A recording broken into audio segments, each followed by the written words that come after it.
As we step on the mic, man, you notice the difference. Heavenly blessed with the melanin, baby, you know that we winning. No time for the long talk, got 120 on the clock. Wednesday, 8 through 10, all the bad vibes better stop. Cause you gotta come with that energy. Casual convos, baby, come down and just sit with me. Lil' Coco be spitting that remedy.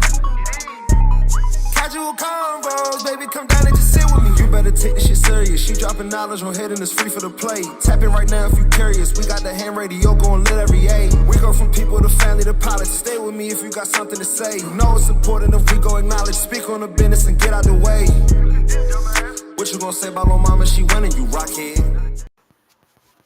Hello, welcome to the Casual Convo Show. I am your host, Coco, and joining me, of course, is Big Boscoe from the Bronx, where we conversations about topics that affect the community, personal, and business relationships.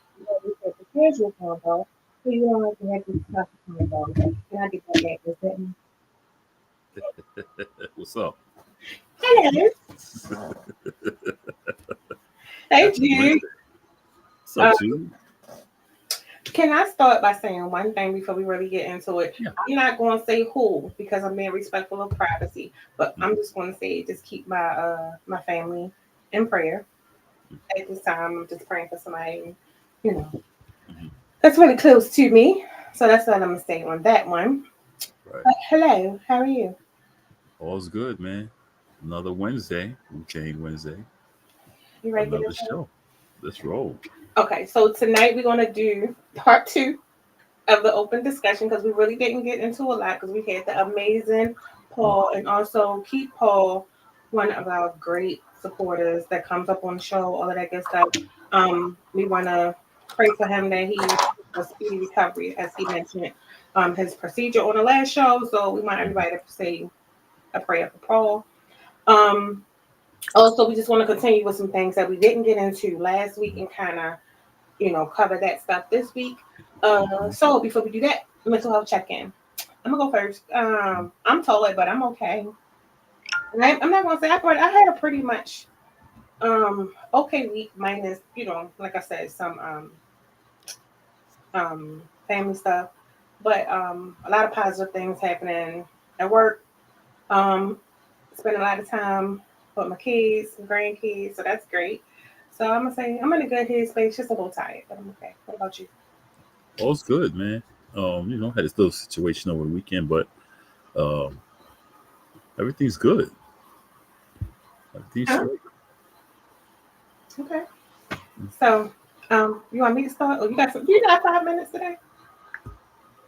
Or I can give it something. Basically, it's just when you go to the polls, vote for who you think will improve your way of life. Don't vote for party. Don't vote for person. Don't vote for this, that. Vote for the person who's going to improve your quality of life. Because we notice how we tend to vote. And when I say we, I would say to people, tend to vote just for the party. I'm just voting Republican. I'm just voting Democrat because I'm a Democrat, because I'm a Republican. Vote for the person who will improve your way of life. That's it. Head to the polls. We need this shit. Speaking of voting, let's run something back from last week. Kamala. Miss Harris. Mrs. Harris. Yeah.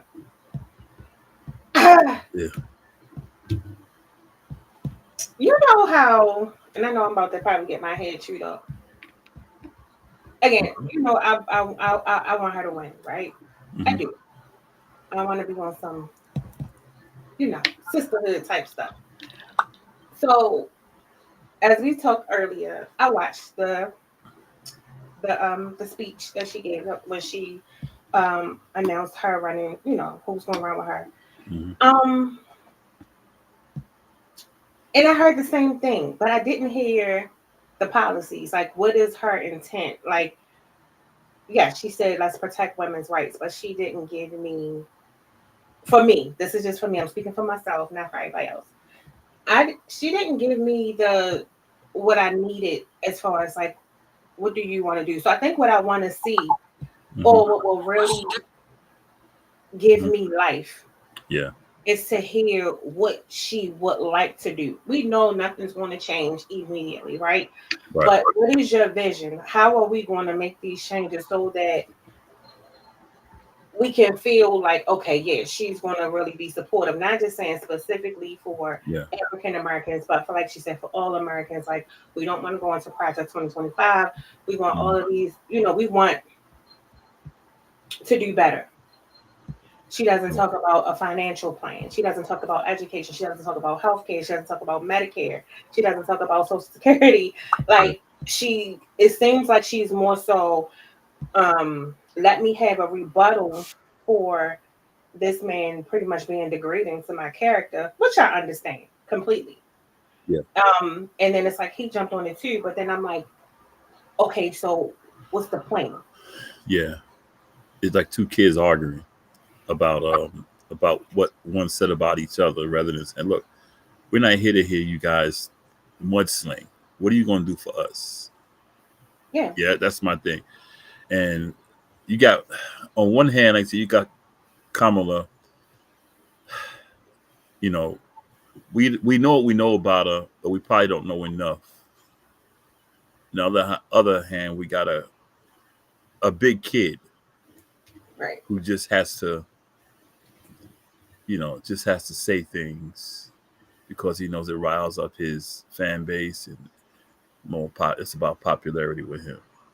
They but just that's what my he knows what gets them riled up though. So even with exactly. his snide and disrespectful remarks, he'll say something like, let's close off our borders to protect our jobs so more Americans can get to work, or to, put more money into the household. Or then he'll say, because when he got the backlash, I'm not saying completely, he switched it up, but like, I'm not saying completely close it, but they got to come over like the right way. And you know what I mean, for us getting documented and things like that, like to protect, I guess, whatever the reputation is. Okay, that feeds his people, his population of people. And I'm a little disappointed because I'm just waiting on the plan or the project. Even if you lie, like I said, even if you lying about what it is, give me a plan. Give me something to say, this is what you want to see happen. This is what you want to do within your term, or what you're going to try to do within your term, so that certain things can happen, because we screwed up right now. Like, how are you going to make the financial, or you know what I mean, just like income better for lower and middle class, like financially? What are you going to do to make citizens, financially stable?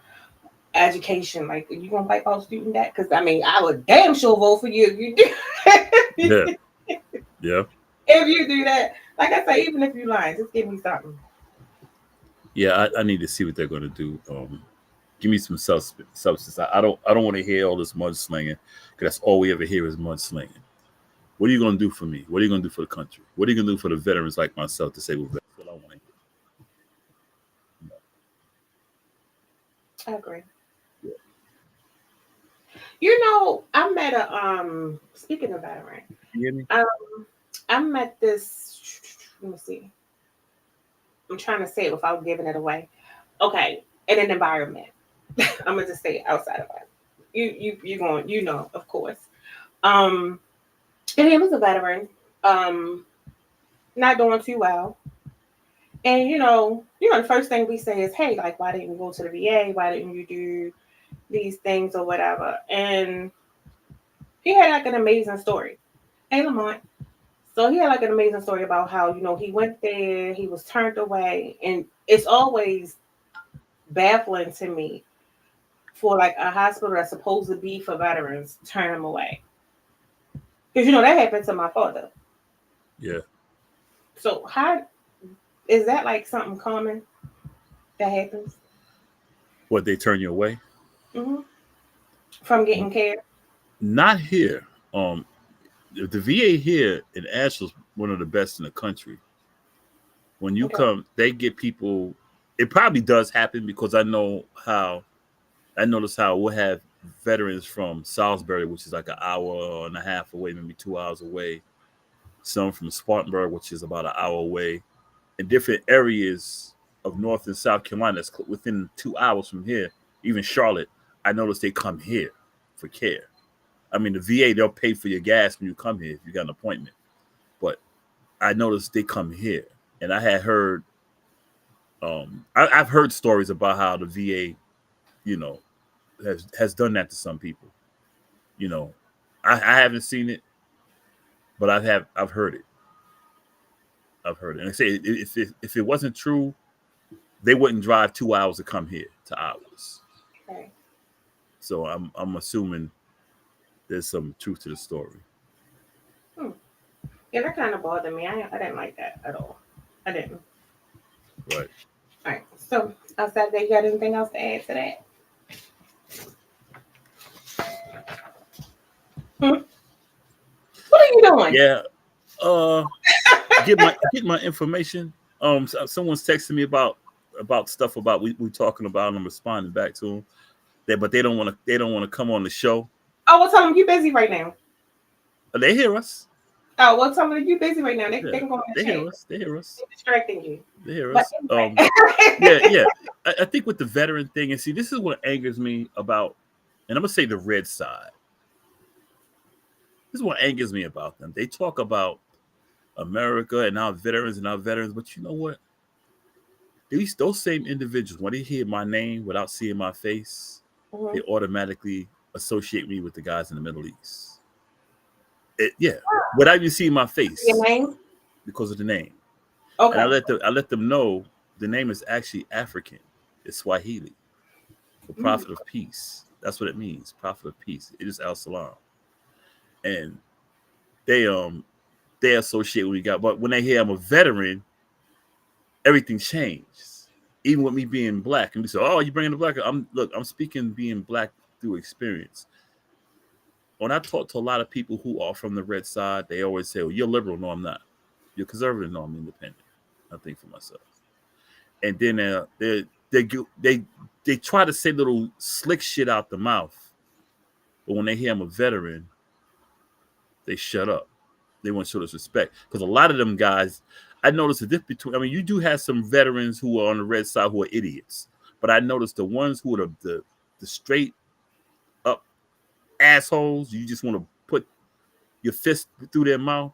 Them are the ones who never served in the military. But they want to tell you about what the military should do and none of that. But they've never served a day. I tell them, look, dude, I did 10 years. And I got injuries from the military. Don't tell me nothing. There's nothing you can tell me. You know, and I say they care about the veterans, but you know, when I go to the VA, I don't see no volunteers like that. I don't see no volunteers. The only ones I see up there volunteer the ones that got who were in the military. I don't see the conservatives up there doing the damn thing. I don't. I do see liberals in there. Because the reason I see them because you can tell the difference between you can distinguish the two by the conversation they have. You know, huh? Well, okay, liberals. Everyone says liberals have a reputation of being soft and da da da da da, and that's true. But however, I notice the liberals are compassionate. That's how I know it's liberal. They're real compassionate. They'll talk to you. They're very, very open-minded. They don't bring up anything involving politics. Like they won't say nothing like this world is going to shit, or they don't talk like that.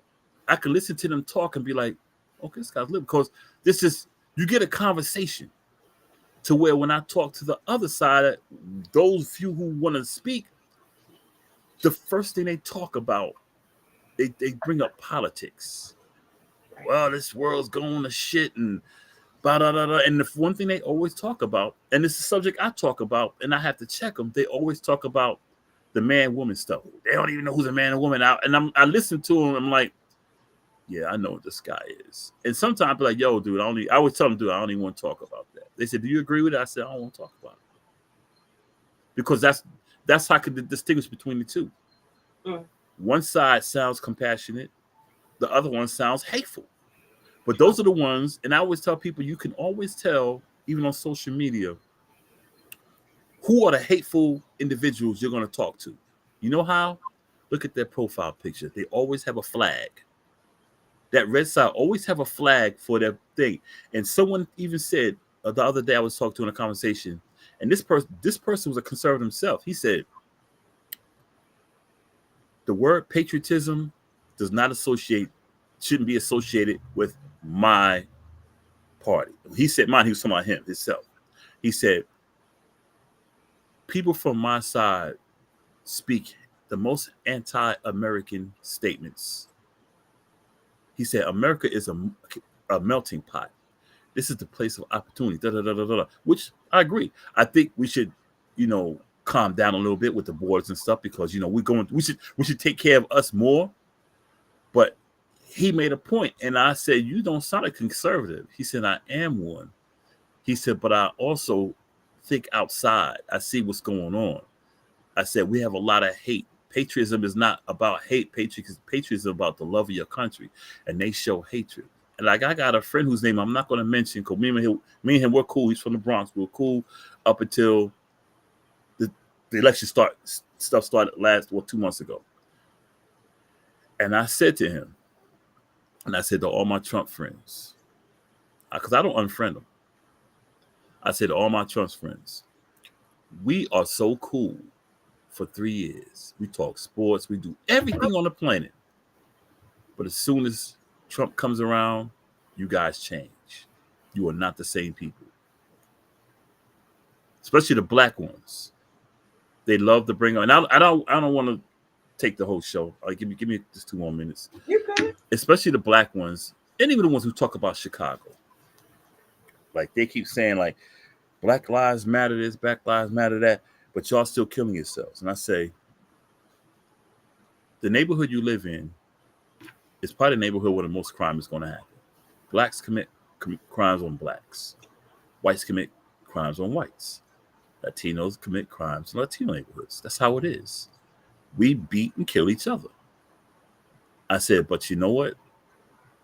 Let's break the crime down. I said, we do kill each other in our neighborhoods. There's no excuse for it. I said, but you guys y'all judge us on a higher level than yourselves. I said, we know we make up 14% of this nation, but y'all put us like we are the majority. I said, but if you want to go deeper, this is what I told a black conservative who's supposed to be my buddy. And I told the white conservative who was my buddy we've been buddies since 99. I said, let's break crime down. I said, who commits the most sex crimes? Child molestation, rapes. He said, who? I said, white men. But do we talk about that? I said, who commits the most hate crimes? I said, but we don't talk about that. We only talk about what black people do to black people. I said, we do what we do in our neighborhoods. Y'all do what y'all do in your neighborhoods. We do the same thing. Except that when you break down each crime, y'all do more shit than we do. We kill each other. We do. There's no lying about that. Chicago, I always say with Chicago, I always think there's something more to it than just black people killing each other. Because I've seen where this one guy committed all these crimes and a white guy was bailing him out. Guy had all this money. Had it on the news. And I'm like, why are they letting this man, and he went right back out, commit crimes, get locked up. He's back out. And they found the guy who's bonding him out. This guy's, I need to get you the name so you can look him up. It's on the news. That's why I said it's more going on than just black kids in Chicago killing black kids. There's something going on. Because if it's not, it would be happening in Baltimore all the time. It would be happening in New York, Philly, Detroit, Miami, places like that. Even here. But I live on a white block. Behind me is the hood. They're literally right behind me. When I look out my back window through some woods, I can see the hood. Okay. And Paul can verify this. Right behind me in PV, it's called Piscoview Apartments. It's the hood. But it's a black hood. But guess who are the crackheads around there? Whites. Guess who the homeless people are there? Whites. For every one crackhead or one homeless black person, you got 10 whites. My niece Miranda can come on and verify it. they basically live at a bus stop on our corner. That's it. So for the red side, don't give me that bullshit. I'm gonna come with you with facts because I don't give a shit. You might have to debate with one. Mike wants to join. They won't debate me. They won't. I've sent out the dude was talking to. I just sent a thing out to him. I said, "Come on the show, man." He won't come on the show. On your line? Huh? That's what was on your phone? Yeah. I told him, come on the show. Let's talk. He won't come on the show. Yeah. They are cowards. Period. They need to be punched in the chin. Oh, my bad. No, you're fine. You good? You feel better? Well, I was good in the first place. No, I knew that came from a deeper place because I was like, why does he keep looking down? He's distracted, and then you just went in. But no, I mean, I definitely agree. Yeah. I was come on the show. Lamont made a good point. He said, "I'm for a libertarian / independent party." Who is an independent person? They real quiet. I need to come through. Who is it? I'm back. Oops, my bad. Hi, Uncle. Welcome. Hi, y'all. Welcome, Jude. Can y'all hear me? I had to make sure y'all know my phone be acting crazy sometimes. Hello. Hi, y'all. I wanted to speak on the Trump thing, right? Because Mike made a comment, said he was a Trump supporter. I was a Trump supporter too, right? But I feel like we was all put in a predicament where we had to choose like the worst of the worst of the worst for real. So like you had to pick one, and I was I worked the Obama campaign. This kind of remind me of that time because a lot of people were so against, him as a person, but like I ain't like nothing that Trump did them years that he was in office. I kind of like some of the stuff he did, but I ain't like how like it just seemed like racism was put back at a forefront. But now there's like the hate that like a lot of people give it. What's her name? Camila. Yeah, like Kamala. Mrs. Harris. Chucks and pearls. Miss Chucks and pearls. I feel like if like. I don't know. I wouldn't vote for Trump now. You feel me? Like that's just my personal opinion. Because now we got somebody else to vote for. And if the whole point of change, if everybody talking about change, like you gotta start somewhere. It ain't about digging in nobody past because and try and pull out their worst because Trump had a really bad past. Yeah. And he's a horrible businbusman. And a bad president too. He was the president. You feel me? He had a bad president too. Yeah, you feel me? And he was a horribly good president. He was not necessarily he was a horribly good president, depending. You feel me? Yeah. But like now we got another option. It don't matter who's a Trump supporter, who not. It's about what's the better option for the country, and when everybody would get to that point, like, all right, let's put somebody in place. We seen what Trump can do. We ain't seen what this woman can do as the president. You feel me? Exactly. So we gotta give people a chance. What's her policy?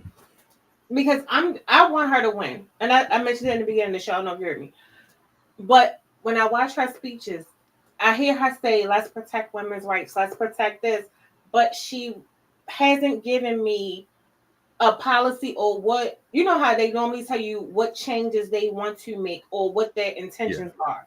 Yeah. I hear her rebuttals to him attacking her character, him attacking her womanhood and all of those things. I understand that. But she doesn't give me policy. She doesn't go to what is it that we're actually voting for other than you are an ethnic woman or, a black woman, quote unquote, or mixed race woman, whichever one she's claiming. Outside of that, I just be waiting for her to just go in on we doing this and we doing that. That's the one thing. And I watched that speech probably like 2 times, and I didn't get hello, Michael. Yeah. But before we bring Mike in, let me say something right quick, Jude. Before we bring Mike in, I'm with Jude, and I think we need to see what her policies are.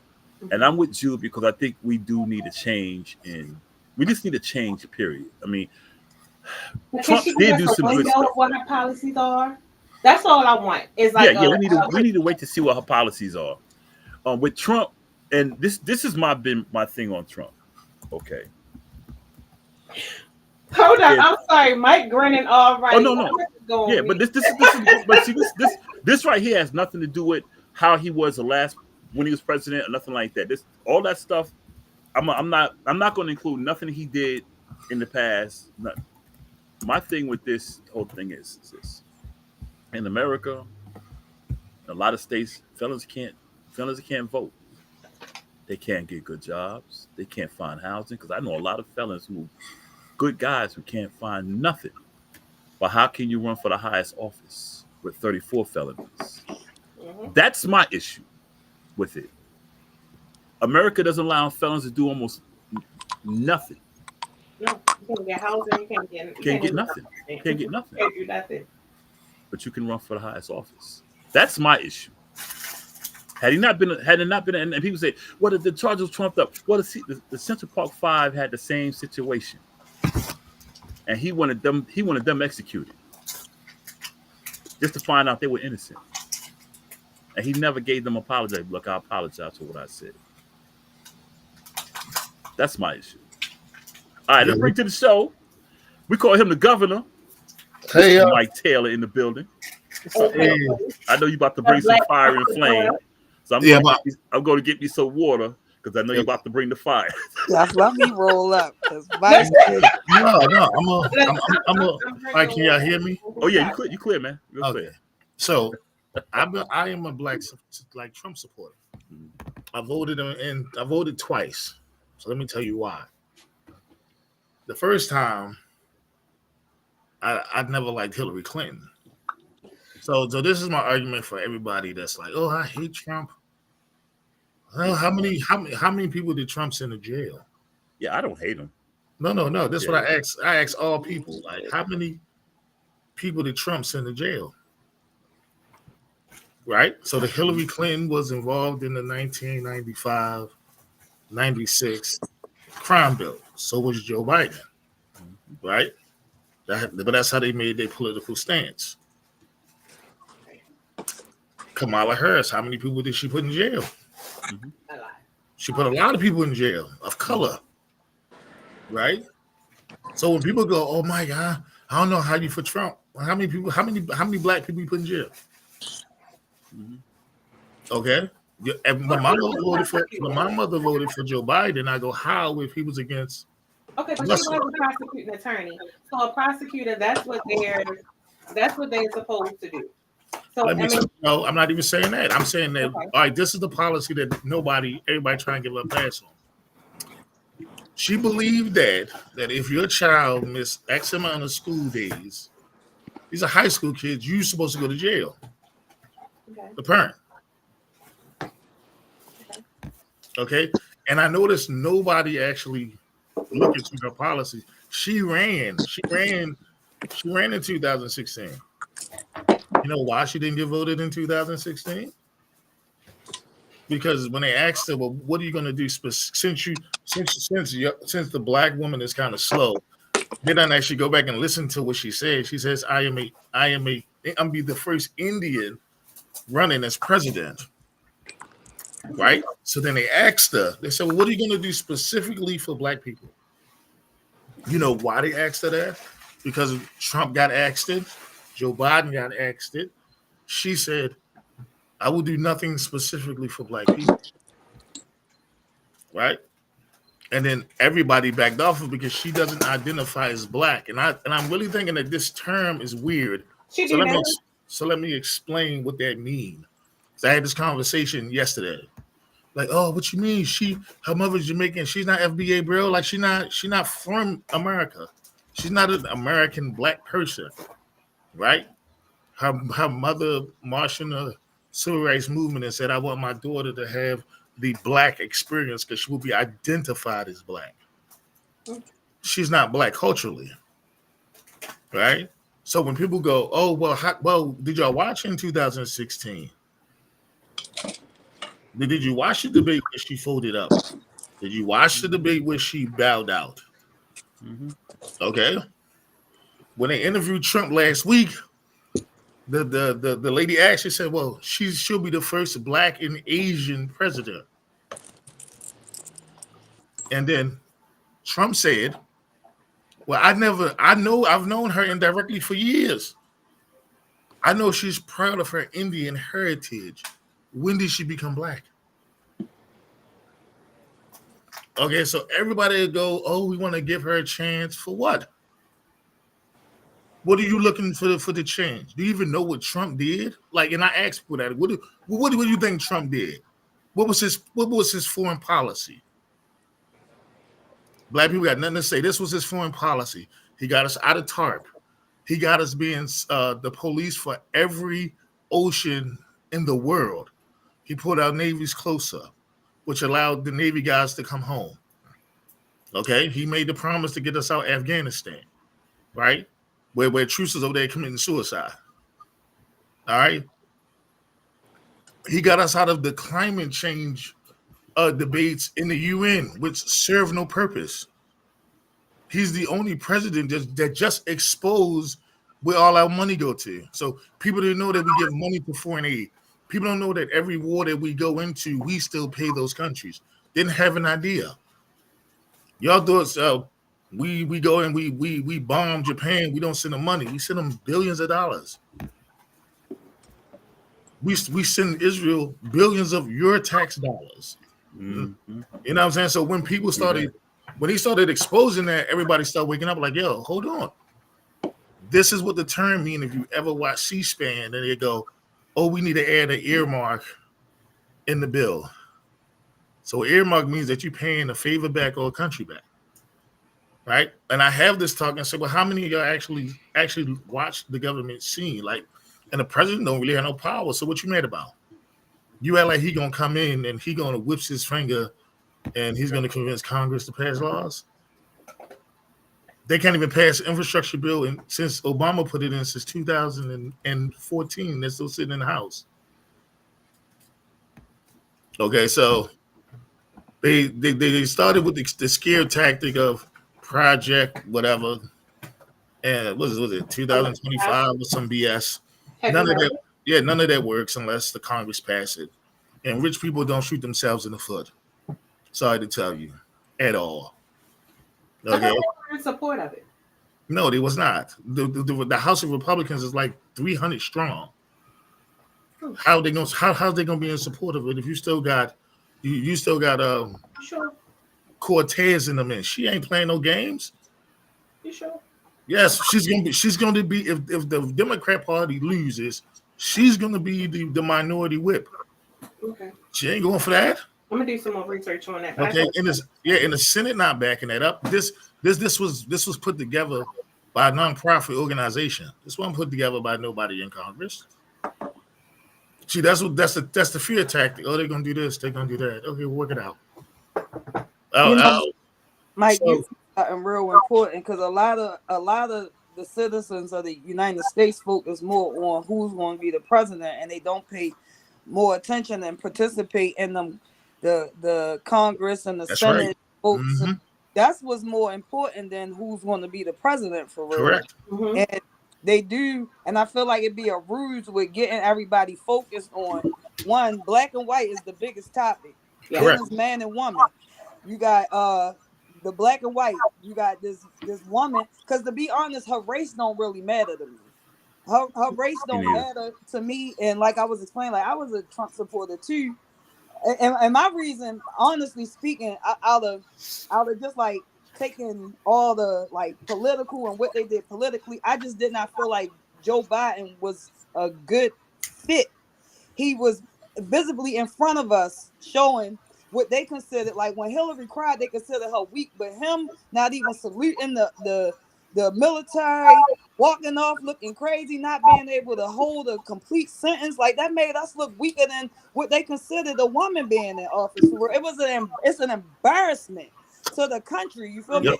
To me, what I like is that Trump, though a lot of us didn't agree with some of the stuff he did, a lot of us did agree with a lot of it, and we did not look like a weak country. But while Joe was out, we looked weak, and that's the weakest we have ever looked since I've been born. You feel me? Like, correct. I ain't never seen the country look so weak. And as a citizen, that's scary. You feel me? And you gotta know a lot about politics to understand. We don't want to be vulnerable. I did Coco keep me up on, some of the stuff. I ain't really, too much in it because I kind of got out of it when Joe was in. I was so turned off to it. I'm glad that now I want to get in it because it was annoying and confusing and like, what the fuck is this? This is like a joke. They treat it like high school. Because I was getting, not to cut you off, I was getting kicked back on, like, even through the debates when they were saying he was running again. First thing I would say to Boscoe and Jude would be, wow. Like, cognitively, and this is what a representation is. So everybody was like, well, everybody know the president don't run the country, da da da da da da da da. That's fine, but he's our representation.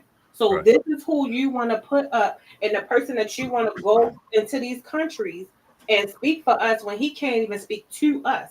So how can you speak for us and relay whatever messages when you can't even read the teleprompter? It was like embarrassing and really hard to watch.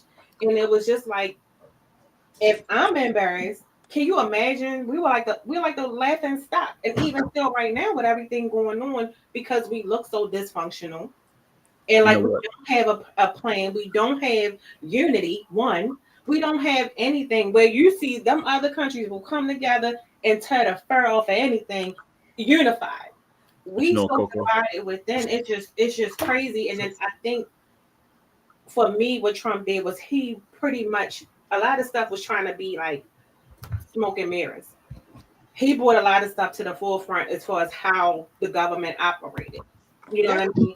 And it exposed a lot. We was like, damn, they be doing this shit is ghetto. You know what I mean? So now everything is just wide open. That's why I tell people all the time. Everybody like, oh, it don't matter. It don't matter. It matters more than what you think you do. But like everybody said, yeah, we worry about the presidency, but nobody worries about the Congress. Nobody worries about the Senate. Nobody worries about your local, because all of that stuff is a totem pole.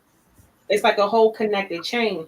So something that I know we find boring, I don't, because they be beefing. So they be beefing. I mean, you gotta watch C-SPAN. They be going at it. But until you like, what the fuck? And then as we're getting older, like I said, the one thing that disappoints me with Kamala, and I said it in the beginning of the show, is she doesn't talk about her policy.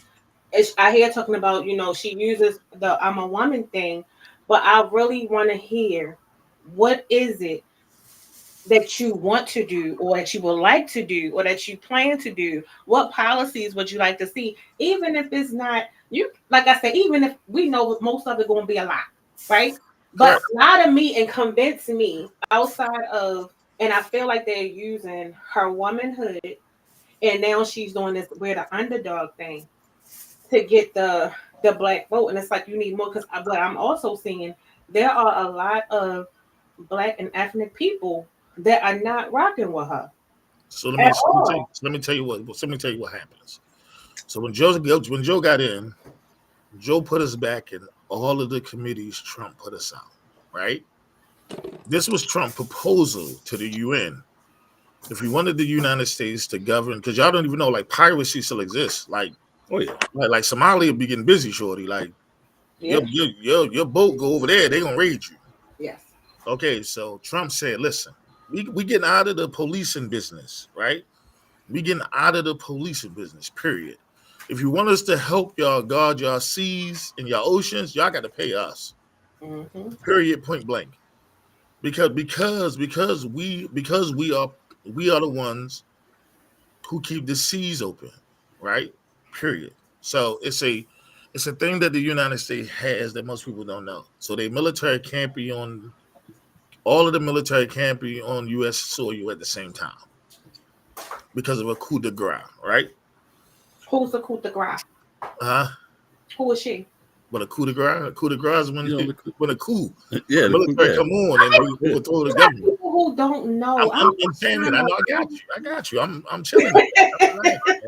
I'm in my political bag. I've been having these conversations for a week, giving it to people. So. But he got us out of the committee, especially like the TARP committee. And if you don't know what that is, like TPP and all that BS, like our armies are in everywhere. You know what I'm saying? Mm-hmm. And every place that we have destroyed, there's an army base. Okinawa, there's an army base. Djibouti right now, everybody's in Africa, right? He says, listen, I'm a nationalist, right? So he brought back American nationalism, right? It's not white, it's not black, it's not green. Okay. What people got it messed up is that he support all the radical people because shit, all the radical people vote, right? But this is what I tell people. I live in Maryland. I ain't gotta vote. You know why? Because this state gonna be blue regardless. You know what I'm saying?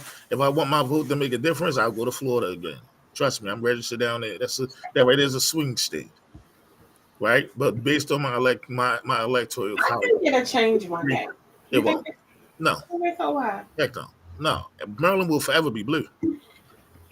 The electoral college made it that way. Yeah.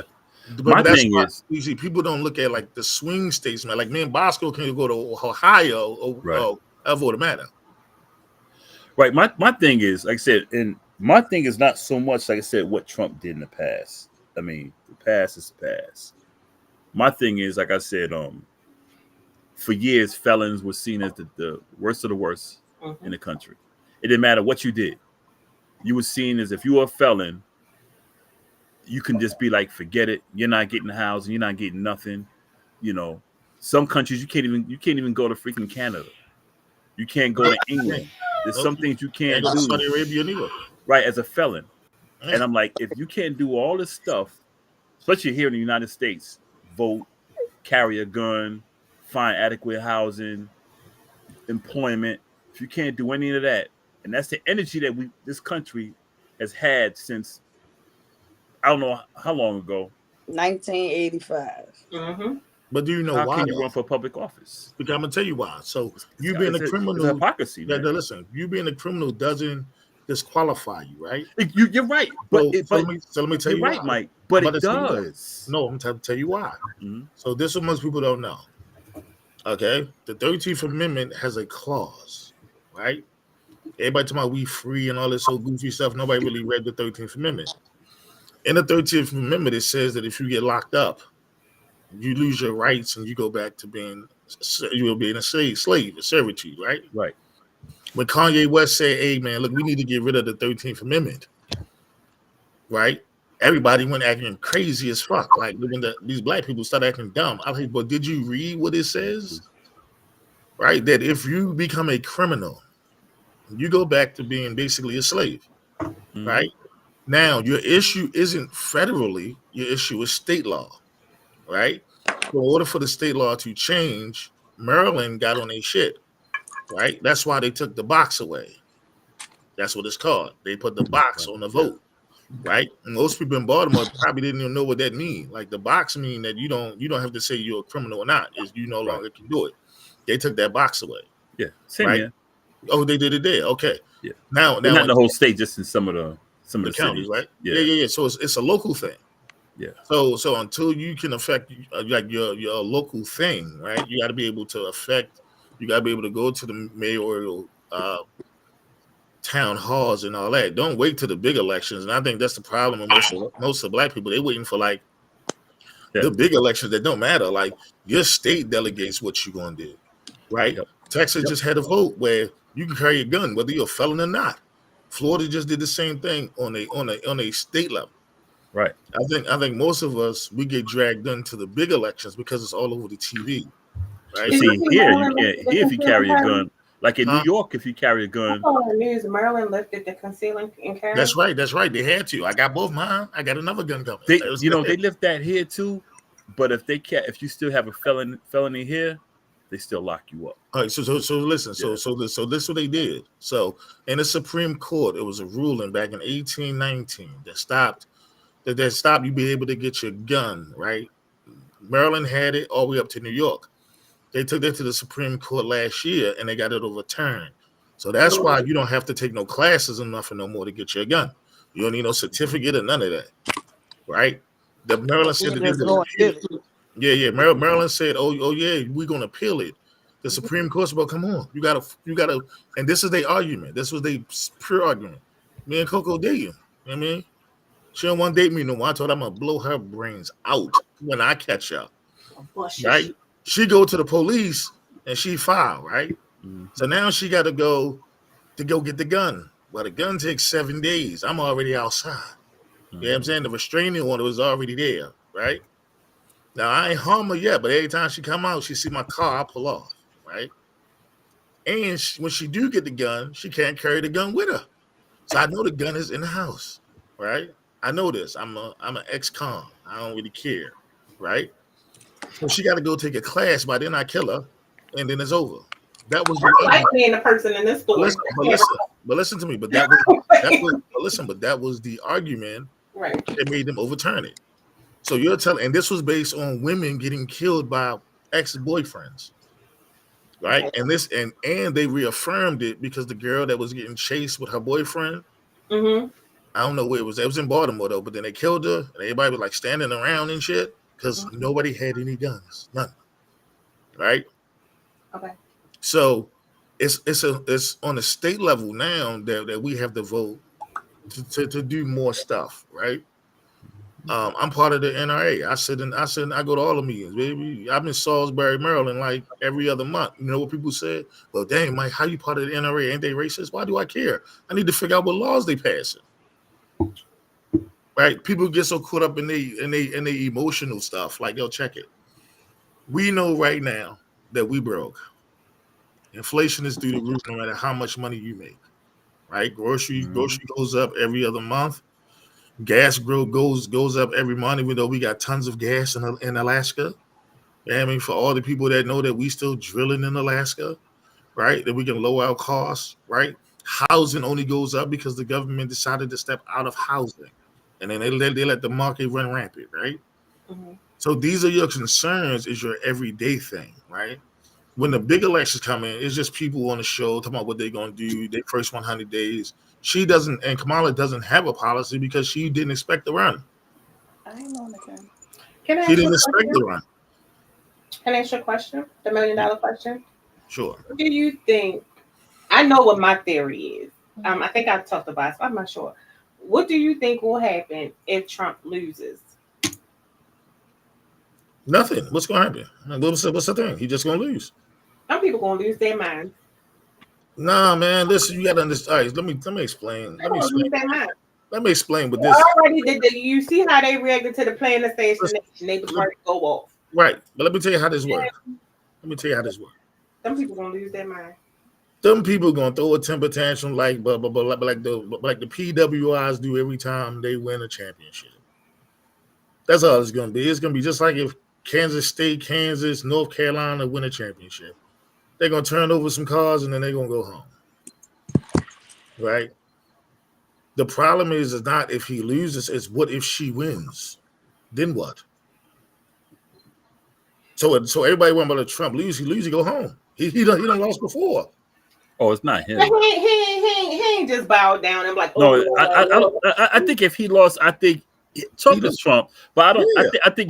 I think he'll. He's gonna talk. You know, Trump is gonna talk. Of course, he's gonna talk his trash. But it's not so much Trump. I think his support. I see it here. Mm-hmm. I see it here in Asheville. I see let me tell you something. When Trump was supposed to come here. It was his last year in office. People here in Asheville like, yeah, Trump. You know where he went? Instead of coming to Asheville like he's supposed to and speak, he went to a small redneck town 30 minutes from here. That's and right. Them crackers, I'm gonna say it. Crackers went crazy. They acted a fool. Right. But they tried to come here, 30 minutes here, and start that shit. You know what happened? What happened? They got ran back. Oh yeah, to the little town in Mills River. And see, I don't think it's so much Trump. I think it's his supporters. Them are the ones who gonna wild out. They're gonna lose their minds. They're gonna wild out. Yeah, but that's expected. Y'all thought what was it, January 6th? Y'all thought that was something. Some people will lose their. January 6th was some BS. So let me explain. I don't even listen. I've been to the Capitol and the Million Man March, the Million Man Next March. I've been there with every black march that ever came to Washington D.C. Right? Michael, when you become the expert? We couldn't even. Oh, I be in the field, Joe. I be in the field. I don't say nothing. I don't talk politics. My mother be like, "We ain't trying to hear today." You know what I'm saying? I be outside. Like when the Klan came to Annapolis in 2021, I was down there. What's up? You know what I'm saying? What you was doing? What you mean? We stood held ground. Yeah, we out here. Y'all ain't changing no laws. You know what I'm saying? Y'all not changing laws because y'all mad because y'all wanted Baltimore City not to be able to get concealed. I fought for that too. For us to be gun owners. I went to every meeting down there. Yeah, like I'm not. And when the girls stood up and talk about, oh, well, we don't think that we should have guns because my brother got killed, I told him my brother got killed too. And if we had guns, I guarantee you he wouldn't have got killed. I put that on my mother. So I'm always there. You ain't gonna never sit on my page because I'm always outside. Like every time there's a gathering, look, Annapolis ain't but so far. That's like 45 minutes. And I was working for the government and they told us, you know what I'm saying, do not go to Annapolis. Right? No civilian workers, no contracts, nothing. I did my hoodie on, man. We outside. When the so-called rise was his, I was outside on Norfolk Forward the whole time. So what I've learned is that it's not so much of if you lose, if his supporters while out, it's what you do with a woman that has no policy and in the office for 4 years.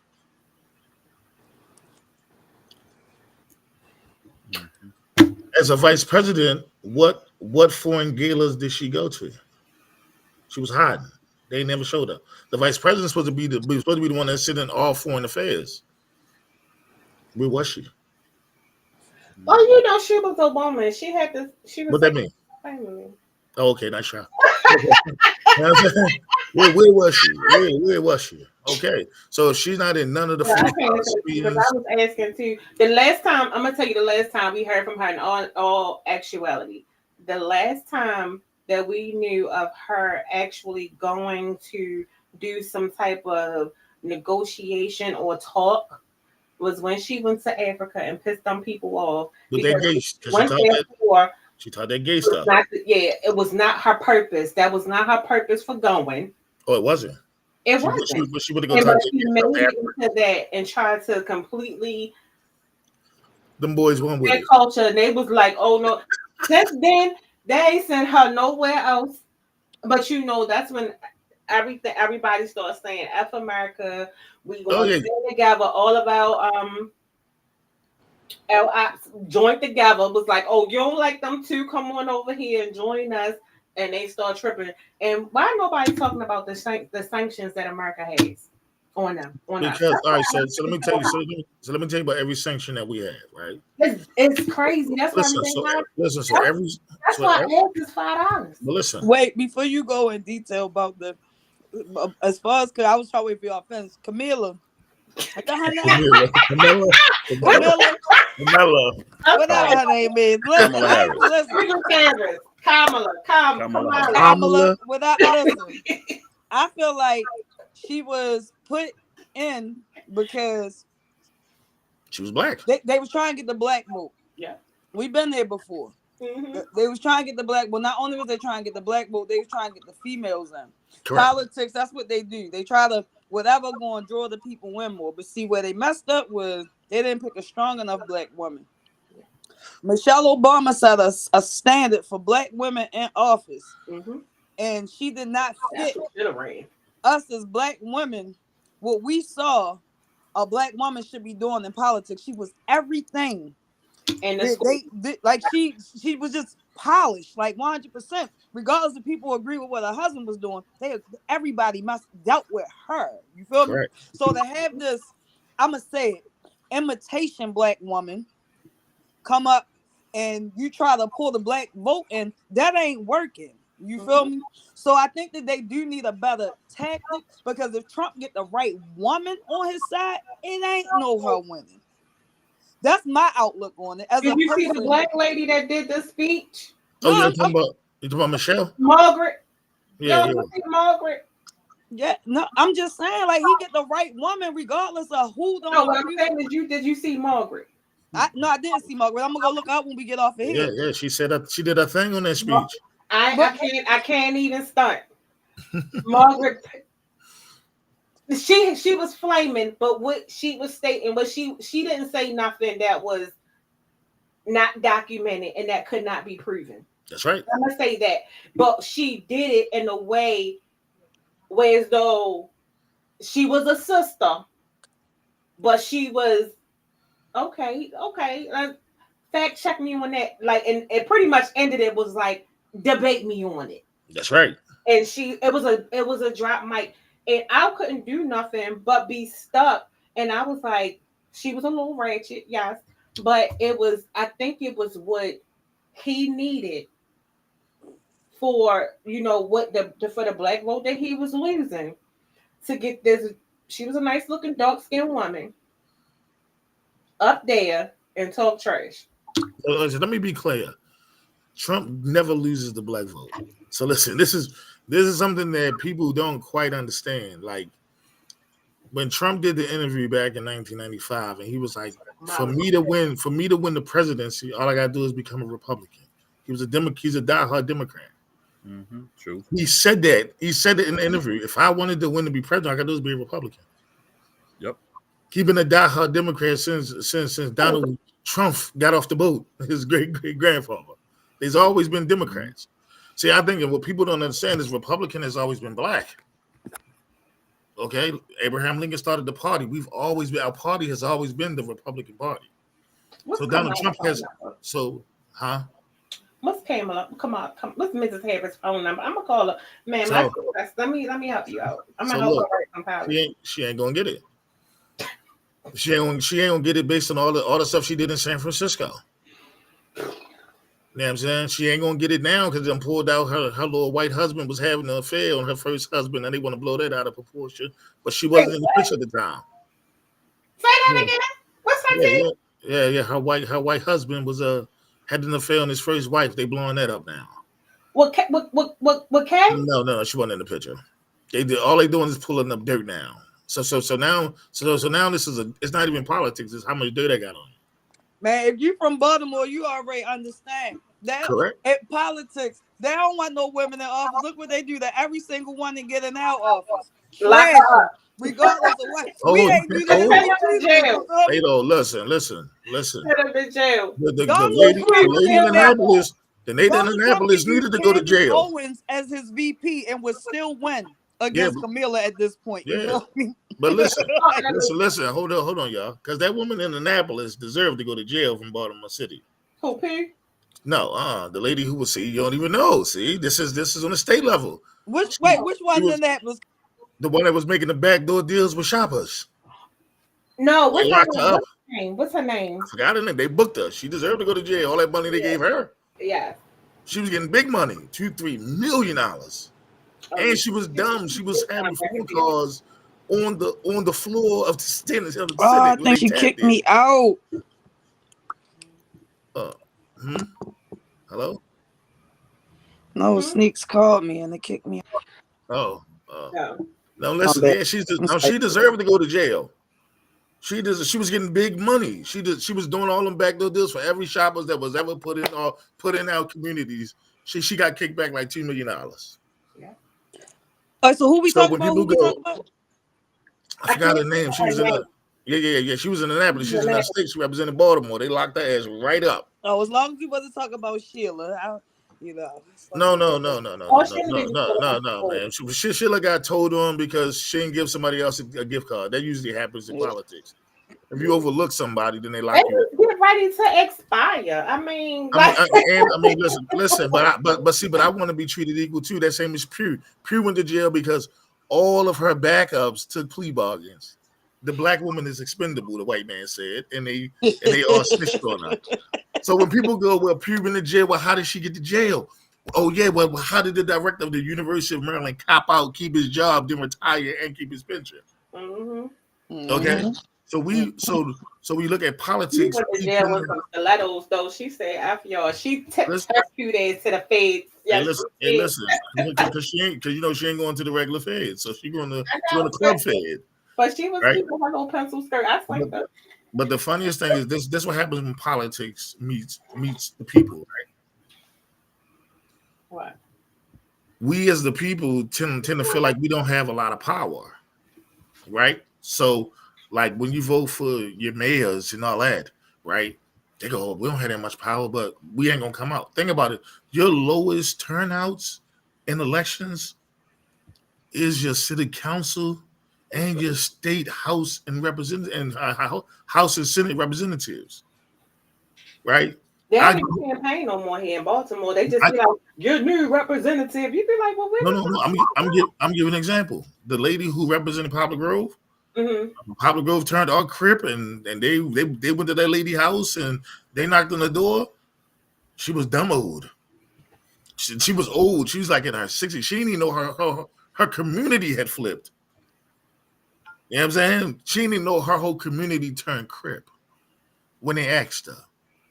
They said, do you know what's going on in your community? You live right off of Mosier. She said, but she said, I did not have a clue. They said, well, how don't you have a clue? She said, because I don't come outside.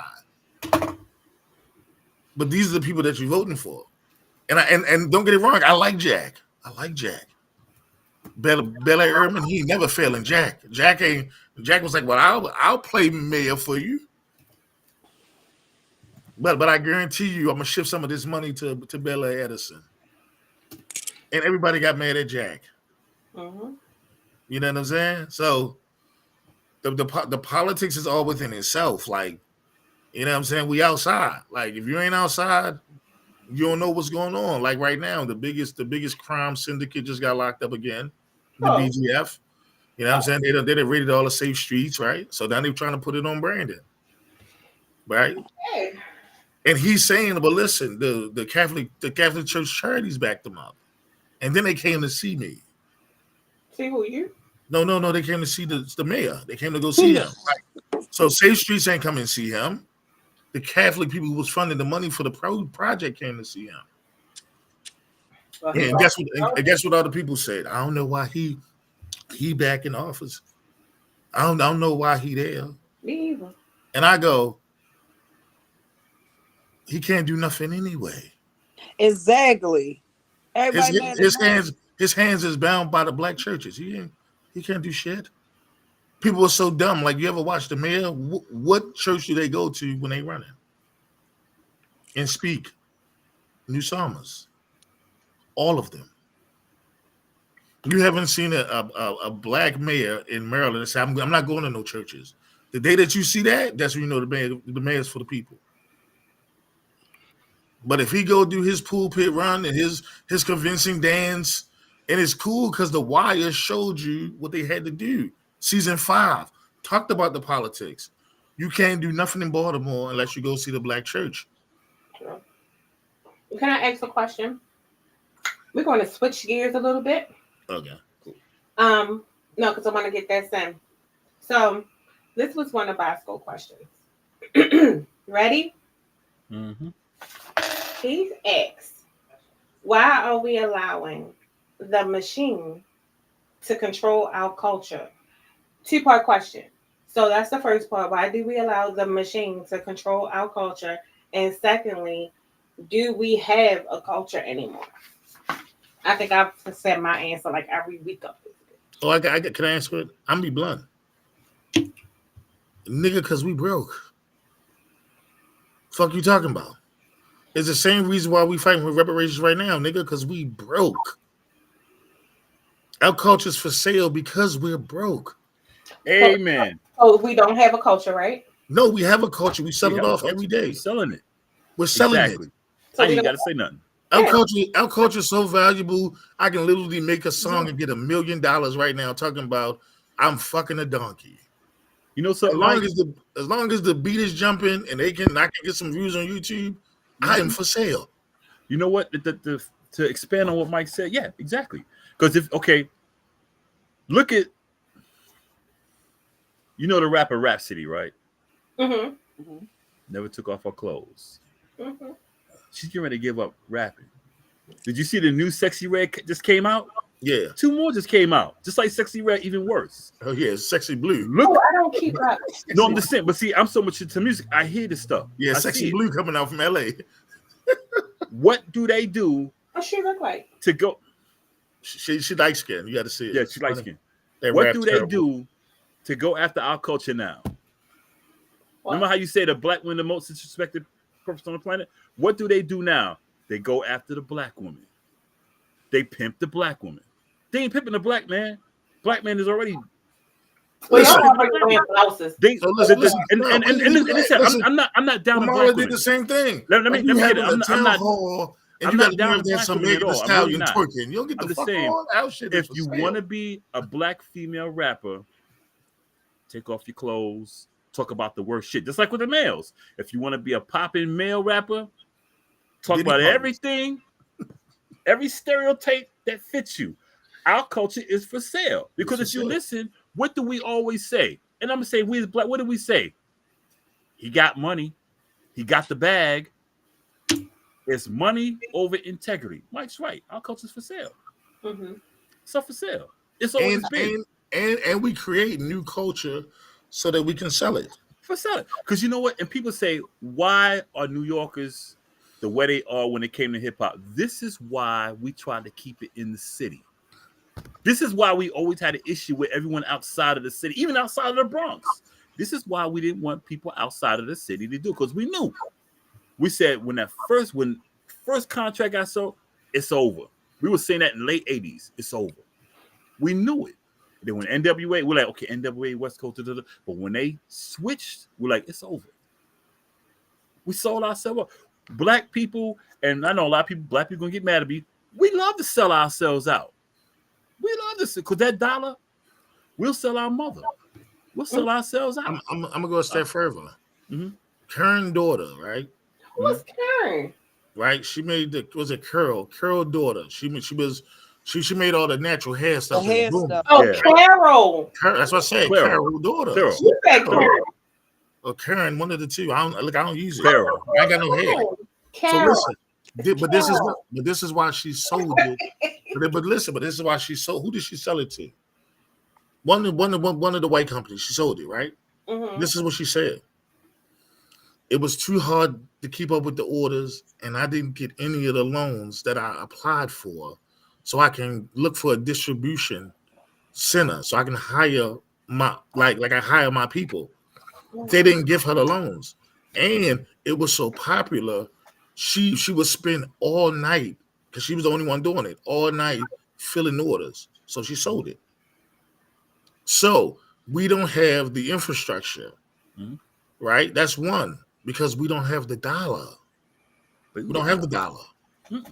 So our culture is always renewed. Think about it. We started the hair care. Y'all girls was big chopping it all day. The hair care, yeah. Y'all like the man CJ Walker. Yes, y'all was literally putting the weave people out of business. Mm-hmm. Like y'all was putting Korean stores out of business. Y'all didn't even know that. Y'all was putting Korean stores out of business because y'all went natural. Right? Our culture is the only thing that impact the United States 100% of the time. Whatever we put our minds to, our music to, our sayings to, our actions to, we change it, but we don't have any money. You can be the best dancer in the hood. Right. You're going to be the only person that's going to notice it. Now, let's say you put it on YouTube. You can find yourself at the BET Awards for about $10,000, though. Mm-hmm.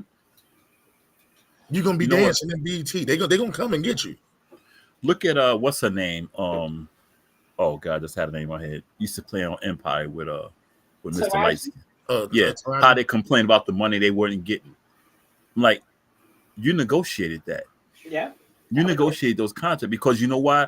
Look at Megan Thee Stallion, how she said she got jerked out of her money when she first came out. You know why? It's $4,000. Yeah. We don't read shit. We don't read the fine print. We don't read nothing. We see the money. Boom, I'm taking it. Young NBA young boy. They gave him $2 million. Yeah, I got this money, but you know what? You sold the rights to your music and didn't even realize it. So his first album made all that money, but he didn't get a dime from it. And they also target the ones who just want to make it because they don't have anything. Because they all have like the same story. They were like, what is it called? They were doing what they had to do to survive, right? They were always in survival mode. So when you have someone always in survival mode who never had anything, never been nowhere, and then you say, hey, you can give somebody some money, and all they know is I can eat with that. They're not thinking longevity of what it's really worth. But these labels and these people know I'm going to make billions off of you, and I can just give you 10% of that. Yeah, Hey, but Coco, that's, you know that's what? not even that. If you look at the NBA is the number one league of homeless players. Hmm. They lead all of sports with homeless players. Know what they said? If I take a kid from the hood, right, and I give him $2.5 million the first year, he ain't gonna spend the money. But if I Right. give him 30 million, he'll be broke in 8 years. Yeah. You know It what? got so bad because Marshawn Lynch is the reason why most NFL players no longer broke. Hmm. You know what? Me and my buddies, and I tell this story. We had a contract with Universal. This is Universal before they even got into the music business. This is Universal out in Cali. They offered us a contract, Mm-hmm. make an album. Like hell yeah, we was hype. We got up there. We went down to Manhattan. Da, da, da, da, da. Well, they actually sent us the contract, and we was reading it on our way because we was down here. We was riding our way up to New York. I read the thing, and where it said money and percentage, it was just a blank. Blank. You will see da da da da. And Mm-hmm. my boys was like, "Yo, man, sign." I said, "Dude, y'all don't see this? Don't worry, we're gonna get paid." I said, "Dude, it's just this blank. They don't even tell a percentage of whatever we get." And they said, "No, man, it's universal." I said, "Dude, don't do it." I didn't sign it. Mm-hmm. They wanted to sign it. We got to New York, we got the studio, da, da, da, and the guy was like, "Yo, y'all not gonna sign it?" I said, "I ain't signing nothing."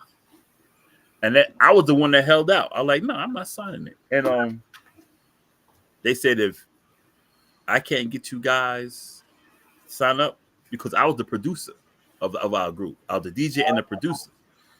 I said I'm not doing it, and they was like, "Okay, well, we're not gonna give you the contract." They got mad at me for the drive back down here. They were pissed at me. Our friendships ended. We picked it back up years later. We're friends now, but our friendship ended. And when we got back together, I explained to them. I said, "Dude, we could have signed that contract, and they could have said we get 5% of the earnings, while they get 95." Yeah. I said, all that money they said they're gonna give us up front. I said, we gotta pay that shit back. And see, at that time, I was dealing with radio. So I had some people in my ear tell me, yo, this, da, da, da, da. Me just coming from New York. They were like, yo, no, don't do it. Da, da, da. And I would have to reach out to Ken Webb. I don't know if you know Ken Spiderweb. He used to work for WBLS in New York. I hit him up straight up and he told me, don't do it. He said that's what they do. I said that's what they do with radio. He said they're doing it with radio. But see, back then they weren't doing it so much with radio. Now with radio, what I try to explain to people, the reason why you hear the same song all the time because the sponsors pay for that stuff to be played. That's right. They pay for your spins. Yes, you do. They pay for the spin, payola. Even with DJ Khaled when he had that deal with his energy drinks. That's how his music got up here. It wasn't the record sales. It was the negotiation. That look, I got these energy drinks. Da, da, da, da, da, you play my shit. Boom, boom, boom, boom. That's how they get all these plays. Drake, and I'm not hating on Drake or none of them, but that's how they get all these plays. And I'm about to tell you the interesting thing that most people don't know. Mm-hmm. The reason why the college boys getting their money, mm-hmm.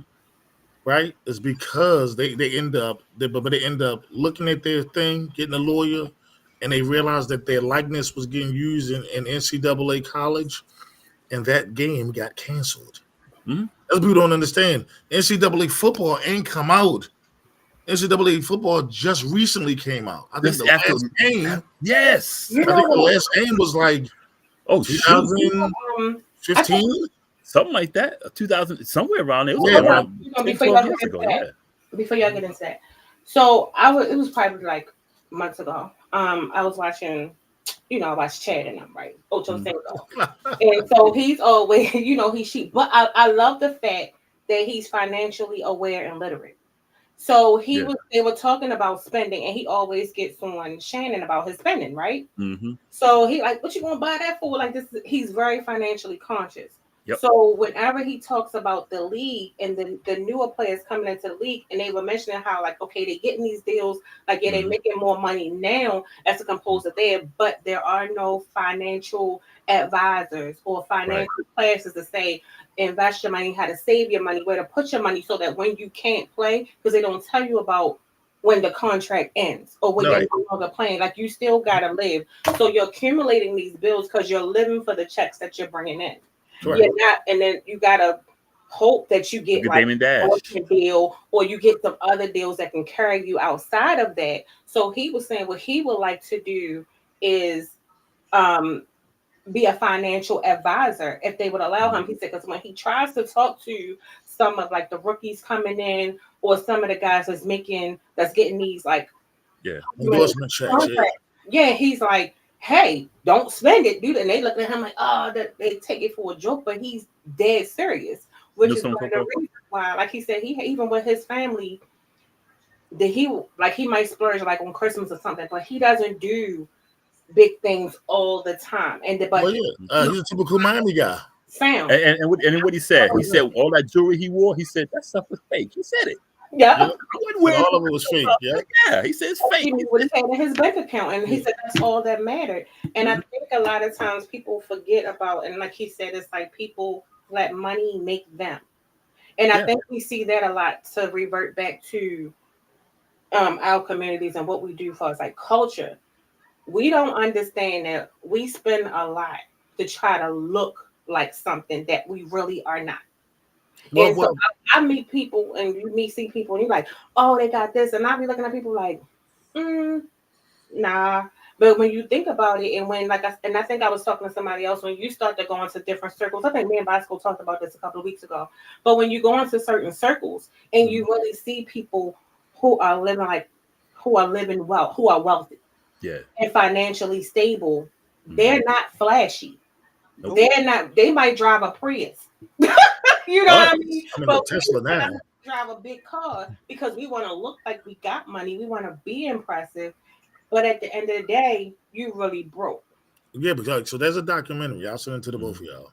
All right. Well, it was a Shoppers documentary that was made. Me. Yeah, it was a Shoppers documentary that was made, right? White guy. Yeah. He says, you know how you get black people to spend money? Yeah. You seen that? Yeah. He said, dude, that was gold. Yes, you said you tell them, oh yeah, I don't think you can afford that. Mm-hmm. I don't really think you can do that. Now, I'm gonna tell you who uses this strategy often now. It's not the retail people, because most people shop at Walmart. Right. Minus what everybody else say, we are Walmart shoppers, right? No matter how much money you got, I love me some Wally World. Yes. So the strategy doesn't work in retail, but it works well when you go look for a car. Mm-hmm. It's the number one tactic. You go in, oh, I got this. Oh no, I think you can afford this though, and I can get it down to the monthly payments that you can get, right? Not knowing that when you, stuff that you don't. Not saying that your credit is trash and you're gonna get a 36% interest loan. He's saying, but that Benz, I know you've been eyeing this Benz because it's been on Facebook. But that ain't. I can get you into this. And you go, you can. Yep. You go, yeah. Let me go crunch some numbers, right? And what people don't understand is that when they crunch your numbers, right, and your credit be bad, and they put it in the computer. It hits every low interest bank all at one time. Yep. The first thing they tell you is, oh, well, all you got to do is put down $2,500. Guess what? You brought $2,500 to put down. Yeah, exactly. Right. And he go, how much did you got with you? You so dumb. I got $2,500. Perfect. Yeah. Right. You give them the $2,500. That doesn't budge the price. The price always going to be the same. It's going to be the same. You get out making $600. He said, but with your credit, it could have been like $800 a month. So I gave you a deal. That's what they think. Yeah. So that tactic has only been used on cars because we have wholesale places, right? Yep. The jeweler can't do it because most jewelers aren't talking to you. You know what I'm saying? Like they're not doing none of that, right? It's a whole plan. Right, so it's a whole plan, and it only happens. And this is what people don't understand. Holidays is the biggest day that you don't supposed to go and buy a car. Right, you don't ever supposed to buy a car on the holiday, ever. You don't even supposed to go on Black Friday. All they do is raise up the price. Raise the price. You pay the original price. Think you getting a deal. Right. So back to the original question. We do have a culture. Our culture is rich. It's the only culture that's mutable, that's shapeable, that changes every 10 to 20 years, just like our damn name. Yeah. You know what I'm saying? So it's the one thing that you can bank on that you can always get money from. Mm-hmm. I feel like we forgot the value in the culture. Like Yeah. for years, like it's been put out there and beat in a lot of us that we are the underdogs. It's been beating us since forever, in the movies and Oh yeah, society, yeah. in the Yep. neighborhoods and the community and everything. Like even Yep. down to like when I was growing up, like the schools, like the school systems, in the black schools, like we was going to Annapolis and Mm-hmm. DC to fight for like better books and stuff like that, and just the representation of the black schools, it was just Yeah. different. But then now, like women, because all right, so culturally, women, the black woman, we've been beat down so much by everybody, including ourselves, that now I feel like it's a crisis going on with us. Mm-hmm. Yeah, The definitely. hoism ain't nothing new. It's been a No. thing. It's just that now that women have accepted hoism, And a hoe. now it's a problem to everybody. But it's always Inflation. been a thing to be a hoe. Like hoes were valued more than just the most holiest of women Yeah. at the time. But now that women have embraced, being a hoe and doing unladylike behavior of what society thinks we should be as a woman, it makes us look, bad. I do feel like women could be doing something better, but I don't feel like it was as much, as much because at one point in time, like TV wasn't like some of the shows. Let me say this: some of the culture shows where shit was really going bad, they wasn't black shows. They converted them to black because at first it was embarrassing the white culture, other Mm-hmm. cultures. You feel me? Mm-hmm. Like the Like the Huxtables. real rules and all that stuff. Oh The yeah, real yeah, yeah, ratchet yeah. TVs. And then before it was an embarrassment to black women. The flavor of love kind of thing. Women Oh getting man. embarrassing themselves for love, and now women got shows where doing whatever the hell they want.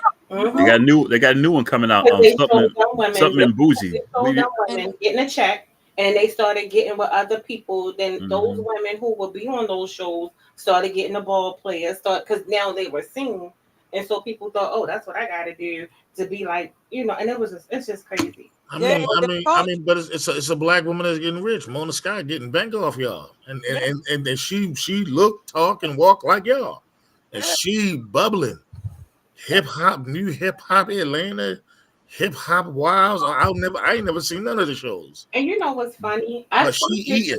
but I Yeah. think Big time. I also think it comes with a mentality of where you are and what your interests are.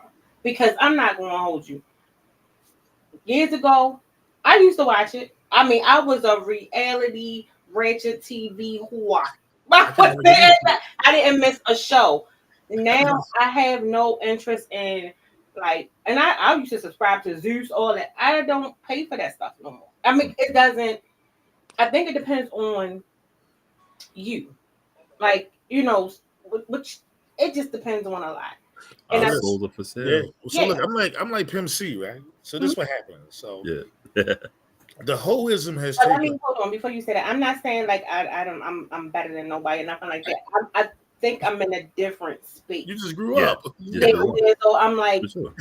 You just grew up. Just That's grew all. up. Let's go. yes, do better. And there is I would like to just say this. There is some substantial positive representation of us that's viewable. It is. Just Yeah, we don't embrace it. That yeah. yeah. So That's So what I said about Rhapsody. I just choose to invest more into a positive outlook of us because Right. I think it's so many popularized images Mhm. of who black people are, and it's very negative, right? Yeah. right. I look at it like if I continue to embrace that and endorse that and spend money on that, that's what's going to continue. And then you see the positive shows of us. Like it was like some type of African show. I can't even think of the name of it. It was a really good show. It Mhm. showed in a whole different light, like the successful African or African American. And I love the show because I was like, damn, I didn't know this shit existed. You know what I mean? Yeah. So, and it was like, it wasn't like they were rappers or nothing like that. They were actually like business people, Oh yeah. It's about the 1%, the black 1% show. yeah, they were like, Yeah, yeah. and It you was like was like, collecting art and all that.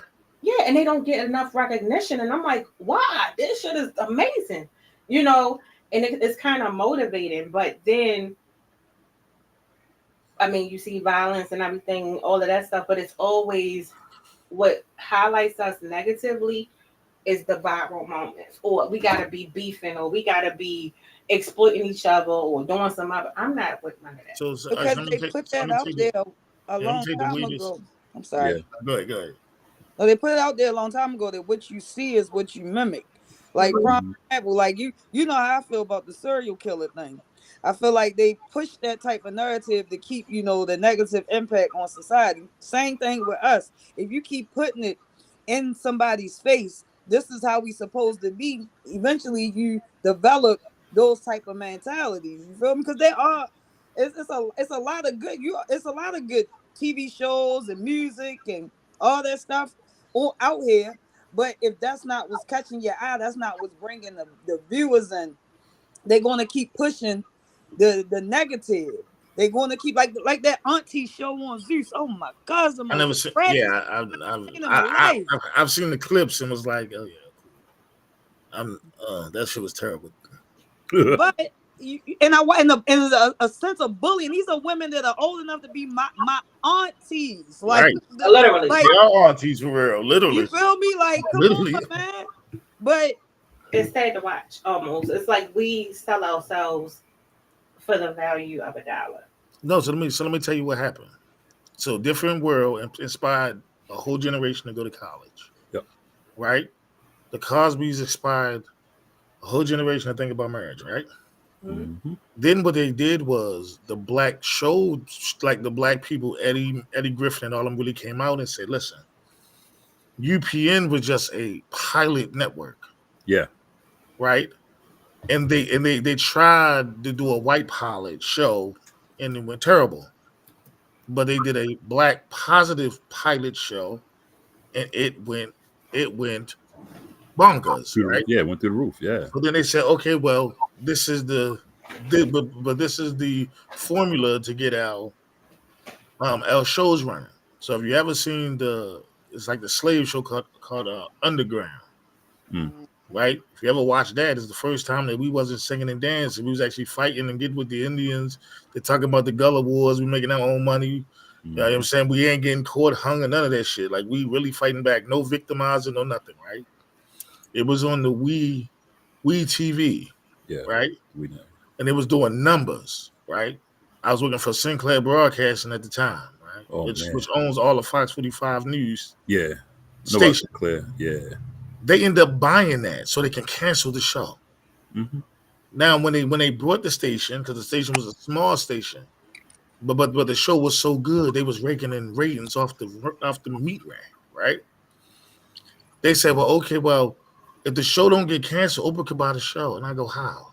Oprah got her own network. I said, you sure? She got her own TV. I said, no, she don't. Mm-mm. She's in a conglomerate. Right. And she's the minority holder. And they let that show go off. I got the show on DVD, right? It is the only part that they actually talk about slavery where we actually was holding our own. We got away. You know what I'm saying? That one guy who got away and invested in boxing, they actually talked about it. Like, and they actually exposed the truth that I don't think most people don't understand. Like, in school, they teach us that we all run up north. We don't make it up north. We all ran to Florida. Mm-hmm. Right? So when they started showing it, like, oh, they're not going up north. Ain't no slave in no Georgia running to up north. Mm-hmm. Ain't no slave in South Carolina. And they go, well, what was the significance of Florida? It was where the blacks and the Indians formed the Seminole Nation. Mm-hmm. I didn't know about that. Well, you don't know about the 100-year Seminole Wars? I get ready to say the Seminole Wars. Right. Like, you don't know about the Seminole Wars that last for 100 years before the Civil Rights, before the Civil War? Well, I know black people was fighting for their freedom. Oh, yes. We've been doing that. 2 wars at that. The first Seminole War and then the second Seminole War, which led to the Civil War. Oh, I didn't know that. Yeah, that's why Sherman stopped at Georgia. Right. And see, that's the part about not being informed, because we won't. I see that. This is why I get tired of Facebook, and I'm kind of toning it down, because I see how people they put up a meme, And yeah, that's the facts. No, it's not the fact. It's a meme. Anyone can put up a meme and say anything. I don't know. It's yeah. I'm with you, Mike. You know, I say that they like when it comes to like a lot of like deep Black history stuff that when we was brought up, we was really like I feel like stuff that we was seeing like the history that we was like putting our face and things that we was supposed to learn about. A lot of them aren't like we came up and we go to the movies as a class and watch Roots and Rosewood and stuff like that. And nowadays the younger kids, they ain't that mindset. Black young culture is I don't want to see that because we ain't dealing with none of that. And this ain't that time. You feel me? Like we not doing none of that. We not blah blah blah. You feel me? Us that grew up like in the 90s, we because we weren't segregated and then did not live, you know, a lot of stuff. We honestly kind of missed some of the racism. Like we were blind to some of the stuff. You feel me? But then, like I remember, you know, I grew up around the corner from a white only pool. I went to a bowling alley that had a white only pool. You feel me? And this was still in the 90s. So when you sit back and you think like, and you telling people that are, you know, like 15 to 21 now, like, yeah, you know, I'm 39, but when I was younger, you feel me? It was still, you know, like heavy stuff like that going on. And they not in tune with, you know, a lot of things because they don't care. And you know, we stopped caring enough because, you know, we got kind of tired of saying it too. You feel me? And then growing up here in Baltimore City where it's so diverse, where, you know, yeah, you might dealt with some stuff in there, but you ain't never really dealt with, you know, some of the heavy stuff. So culturally, you know, like Black is Black here. You feel me? Like we Black, we proud. You feel me? And then you go to other places, you don't see it. I feel like the culture is misunderstood. We forgot the importance of a lot of it, and we lost respect for ourselves because nobody else was respecting us. It started a war between us, the men and women inside of it, and now we beefing with young and old men and women, and on top of that, Black and white. We fighting so many fights. We don't got time to fight the one that we need to fight within ourselves to fix anything. And that should have been the fight from the jump. But I got a story, and I agree with you. But I think when you experience, it's an experience I never forget. I was little, and I think when you experience it, because you don't really understand what it is until you understand what it is. I was young. I was probably like 5 or 6, something like that. And you know, all of us got family down south, like, you know, Fayetteville, all that, right? Went down south, visiting family. So we were like standing outside or whatever. Car drove by, like probably 3 of them. They threw like mud, all this stuff. Like, no, I mean, shit hit me in my face. Bah! And I'm like, I didn't know what the hell was going on. So I seen my family in the uproar. So not understanding it was racially driven. Yeah. Because it was like, you know, the Caucasians in the car. And for some reason that always stood out to me. But you know, when you start to understand, like, if you don't understand why someone would do something like that, you know what I mean, for no reason, like just literally out the blue. And then as I got older, and I'm like, damn, I experienced that. So I think sometimes we can have experiences, but I don't think we pay attention. We used to ignoring the red flags or ignoring the signs that certain things are blatant racism that we don't even understand when we have been having that experience. Because I'm gonna let you finish, but I give you one better, and it's still happening now, even in Baltimore City. Wait, I'll give you one, and your kids experience it now. So this is the most racist thing that you can do. Students must line up outside, and they must take their book bags off, and only can go in the store 2 at a time. Yes. It is the most racist and profound thing I've ever experienced. I've experienced that here. I won't say the store name, but I went to Roland Park. Yeah. And there's a store right there. We used to go in there all the time, right? Yeah. The store manager said the black kids are stealing. Actually, it was the white kids because we watched them. Mm-hmm. So then the lady said, "Well, y'all got to start lining up, right?" So Yeah. we ain't know no difference, and we lined up. We trying to get to the store. We got to go to school. We got the money. Ellie, We that's right. going to the store, right? Two years later, you got to leave your book bag outside, right? You don't know the difference. You say, "All right, well, that's cool. I ain't got to carry this heavy book bag. I'm gonna go in here and go shopping," right? You have been dealt with segregation. Yeah. Yep. The only problem is that they include everybody. Right. So you look around and you got your white boy Billy Otto in there. He got to take his book bag off too. You thinking this is normal? This, and I explained this to my son. I said, "Don't you ever go into a store where you got to stand in line." He said, "Why, Dad?" He said, "Because it's racism." And that's just like applications, that they be like, they try to say it's optional. No, it ain't. When they ask you your race, your gender, and all of those things. What I mean, I always put white, so I don't be worried. Okay, so I'm I like, always put white. and I'm looking like that's the biggest sign of discrimination and racism ever. And it's like, what does that shit matter if I have the experience and the qualification? And then and I'm gonna do you one better. And they'll look at your name. Yes, that's right. They do it now, and your college, and they throw your shit in the trash. Yes. And Yeah, so HR told me that.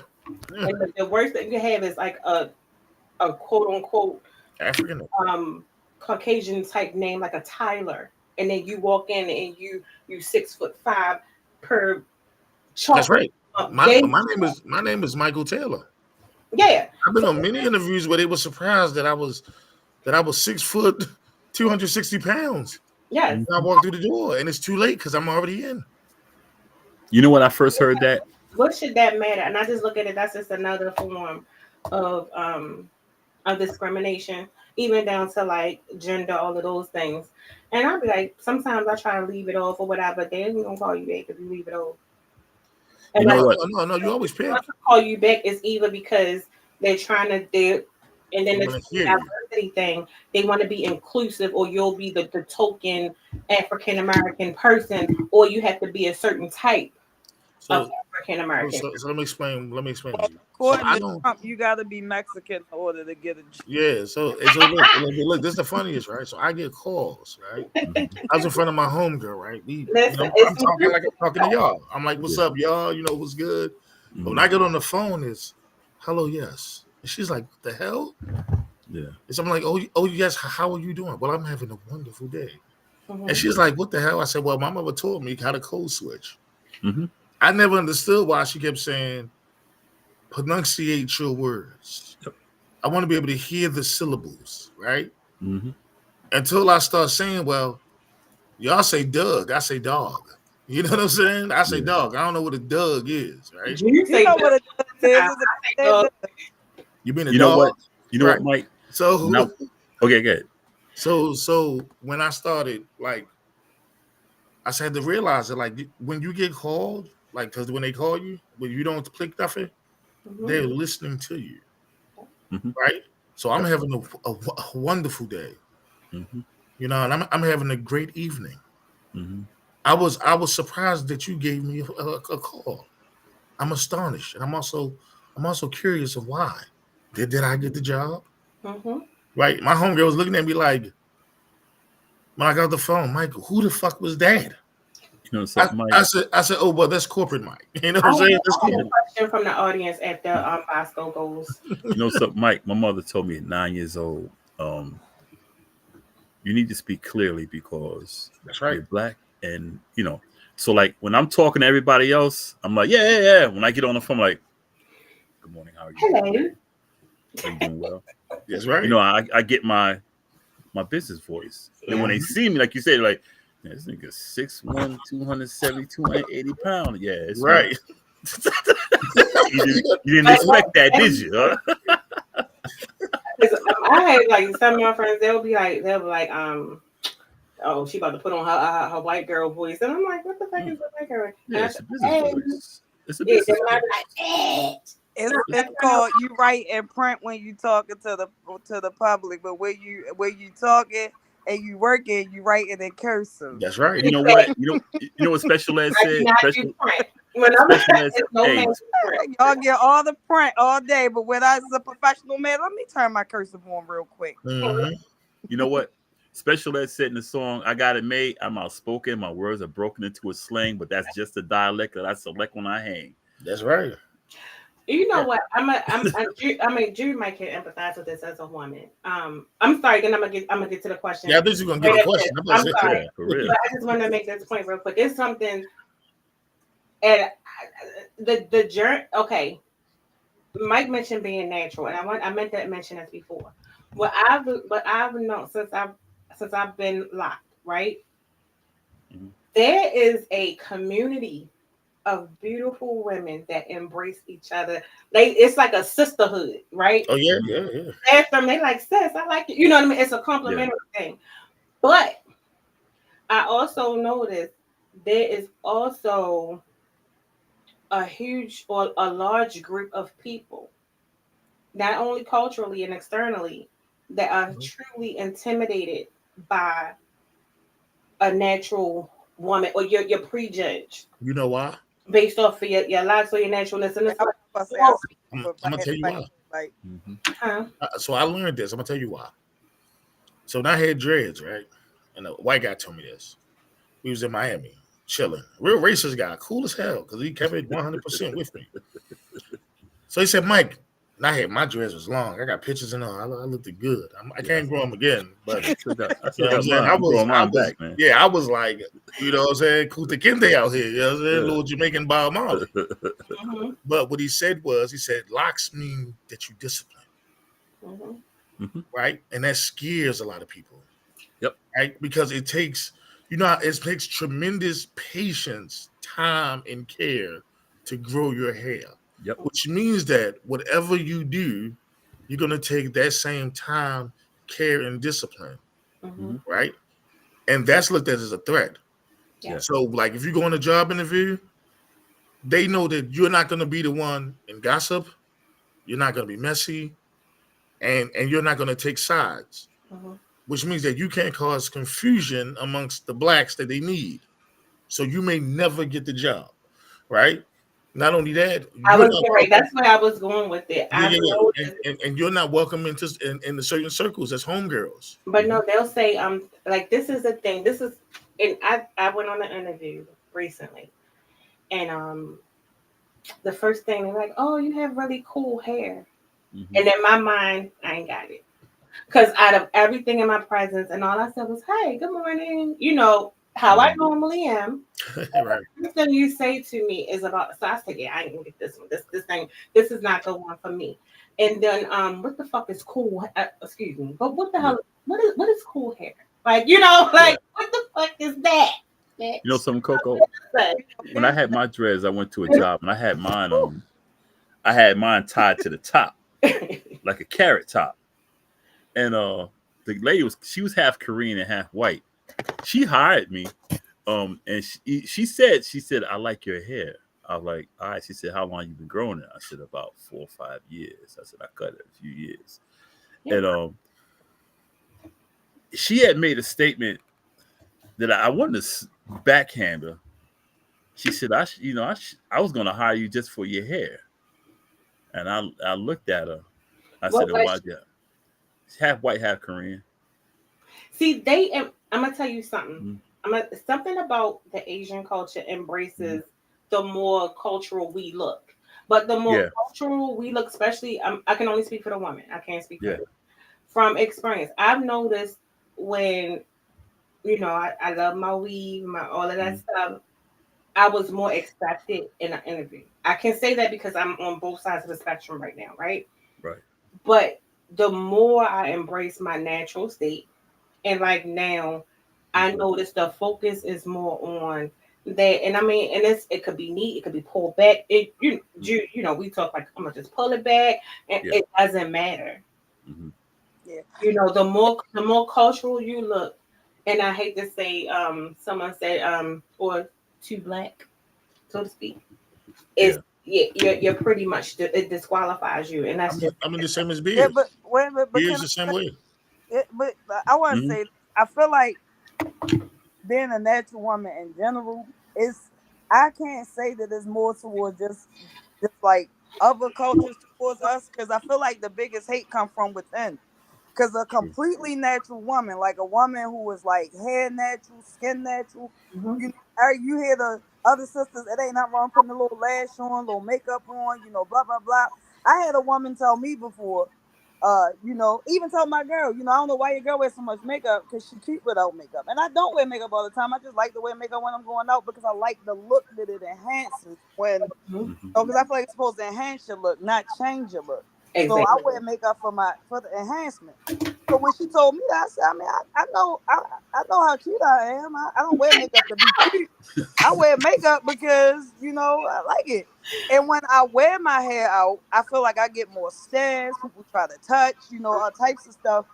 And when I see another woman walking down the street, natural, no offense to, women that wear wigs, because a lot of them, believe it or not, a lot of them are natural underneath the wig. That's right. Yeah. The longest, prettiest hair underneath of them wigs.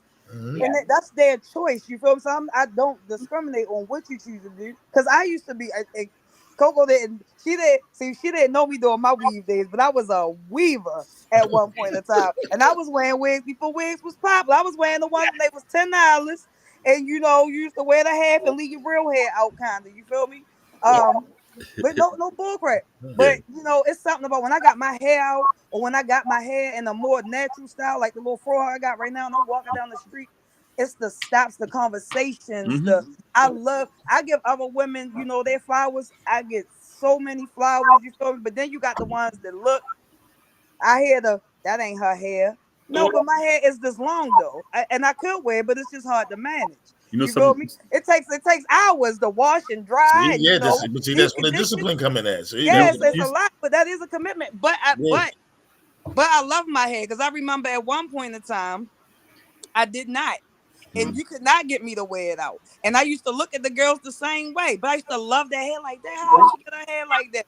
How her natural texture, people trying to get waves. Let me put my hair in the ponytail with gel it down, let it under dry. Wave games is just the bomb. You feel me? I said, look at that. You feel me?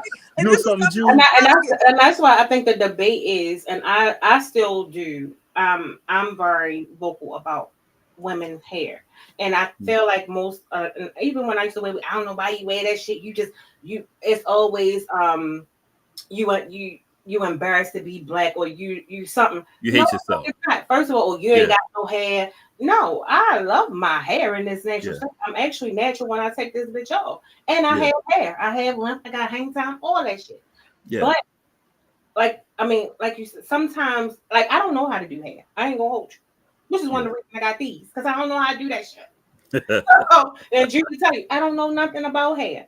So for me to manage my hair, and my hair don't hold nothing, it's just going to frizz up, and it's just going to be like that. That wasn't what I wanted to go outside and look like. I wanted to be presentable, and I wanted to feel comfortable when I walked out the house. It had nothing to do with nothing else or nobody else. And most of the styles, they were protective styles, and my hair grew like crazy when I got the weaves, and then when I got the braces. You know something, Coco? In my family, so what y'all talking about is the equivalent of us having beards.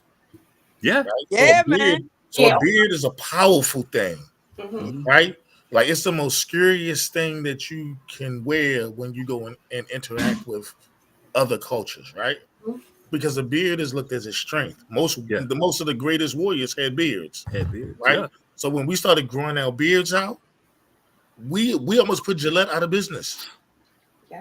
Yeah, our beards, like, my boy beard is like this long. My man is. Yeah, when I first came on the show, my beard was pretty thick. I had a LeBron beard when I first came on the show. His beard is all the chain. I'd be like, bro, he like, Mike, you need to grow your beard out. Look, bro, it ain't for everybody. I mean, right. I started itching. Right? Yeah, I love mine when mine was thick. I loved it. Well-maintained beard. Now, I don't like when it look like hamburger. No, I ain't talking about nonsense. I kept mine. Yeah, I kept mine. I'm not talking about that beard. You be like, let it go. Yeah, like, I didn't talk about alopecia beards, man. I'm talking about strong beards, man. Like my father, no. In my family here, and this is when people say, "No, my family does have Blackfoot. I'm gonna tell you why. Because the women in our whole family, when we wear our hair out, it's wild. And see, like my niece, her hair comes down to here, her natural hair. She'll throw a wig on, but her hair comes out. All my niece's hair come like down here, and it's curly and stuff like that. And I think she's the only one who will wear a wig. As far as I know, like you see my daughter's hair, her hair is freaking. That's her hair. Right. She got a lot of hair, and that's how it is in our family. They've gotten away from putting a lot of stuff in their hair. Like my daughter, she stopped putting the stuff in her hair a long time ago. Right, before we run out of time. Go ahead. I think what made me angry about the whole situation was Alicia Keys' situation. When she decided to go natural, a lot of people went after her. And I was like, what did she do wrong? She said she wasn't wearing any makeup. And so many people went after her. I was like, why? What is she doing wrong by not wearing makeup? She said, now, this is before or after she married Swiss Beats? This is, I don't know. It couldn't have been. It's a few. I think it was after. Yeah, she went natural after. All I know is when I seen that they was over there in one of them Asian countries dreading up people's hair, I knew it was a rap after that. I said, man, they is over there locking up their hair and wearing the Asians love our culture. Yeah, they look like when I was over there. 90s, but listen, it's the internet now. No, I know what you say, Jude. Go ahead, Mike. Go ahead. No, wait for Coco to answer the question. I'm laughing. I thought they were really interesting comments. I'm sorry. So I'm gonna start from the bottom and work my way up. Because to get to the question, because I don't want to miss anything, and I kind of know y'all gonna go in over the question. So Marina, she said, I can only speak for myself and some of my generation. We care about past history, but we were also brought up different. We had shows that depicted our interracial friendships and love. A lot of us didn't grow up with our parents telling us about our cultural history. We were privileged enough to not have to worry about it because we were told to be kids and encouraged to do other things. Most of us didn't really grasp what our roots were until middle school. We care because we're talking about Black history and researching, but we never didn't care. That's my niece, right? Yes. Yeah, okay. That's right.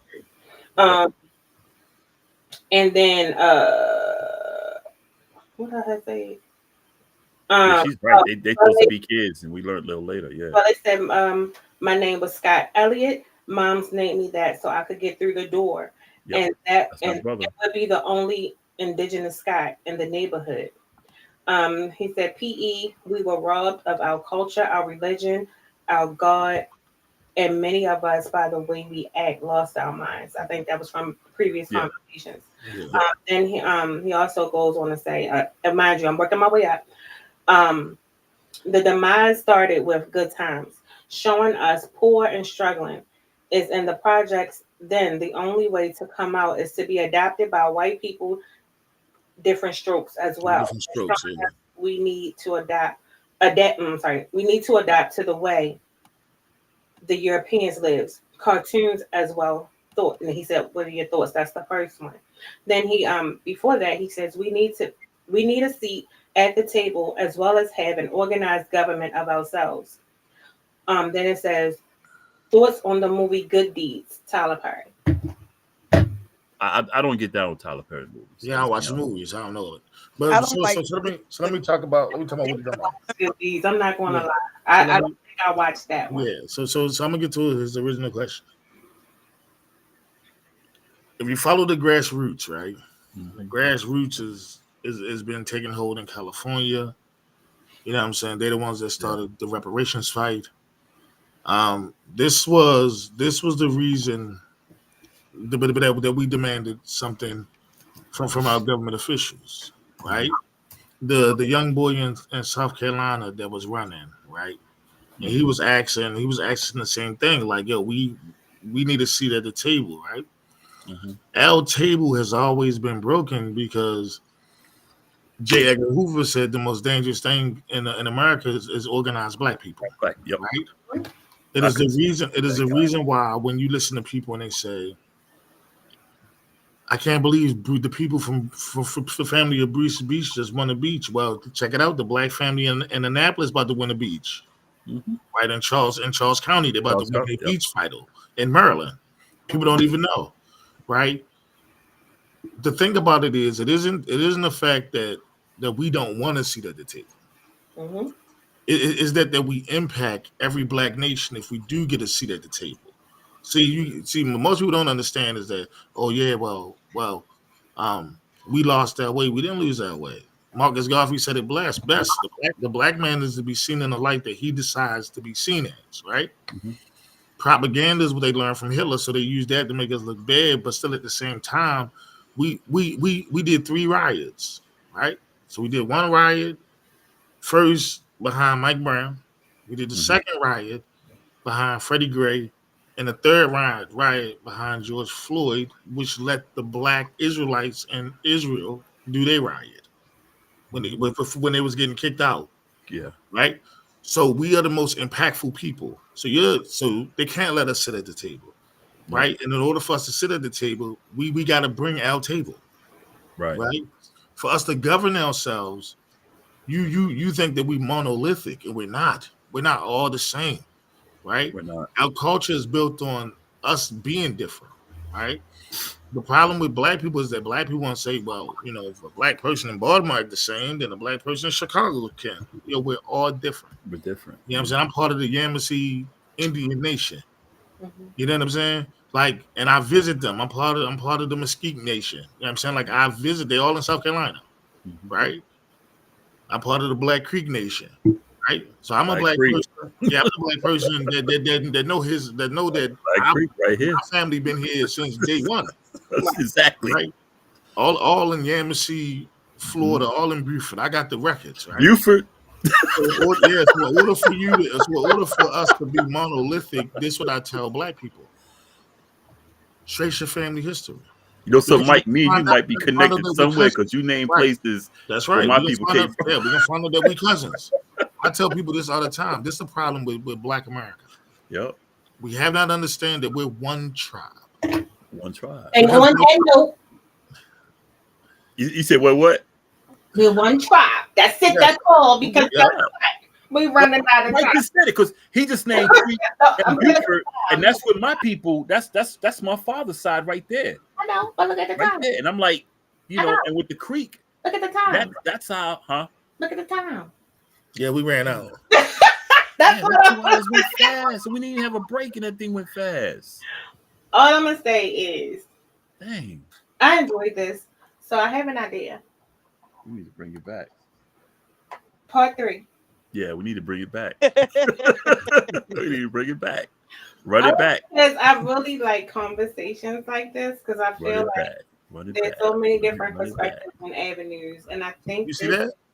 I appreciate. Hey. I enjoy really. Hey. I gotta make some more. I enjoy. I like that. I enjoy. I need one. Get out. Oh, my bad.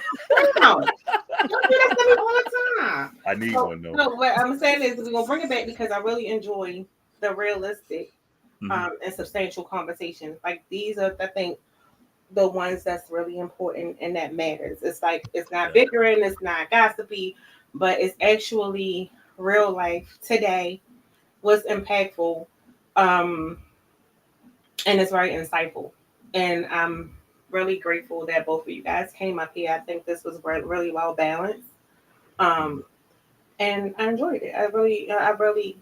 I think this is probably one of my favorites. Yeah. You know what? And to Black people, if you're really about Black empowerment, like Mike said, do your research on yourself. Find out where you're from. Don't just say I'm from Africa. Find out where in Africa. Like me, I would say from here. I mean, I do have African roots because my aunt went over there and traced them. But a lot of my roots were already, like Mike said, were here from day one. From day one. So I tell people that because I tell people my people came from the Dakotas and down through Alabama, Creek and all that stuff. Like, Mike. Yeah, and I told everybody straight, like, well, my great grandfather was an Iroquois. They came from Canada. Exactly. It's his family. Right. Mine came from the Dakotas. So I've been here. Been here. We've been here. We're the true indigenous ones. Yeah, and I tell people this: if you got some Carolina family, Mm-hmm. right? Oh yeah.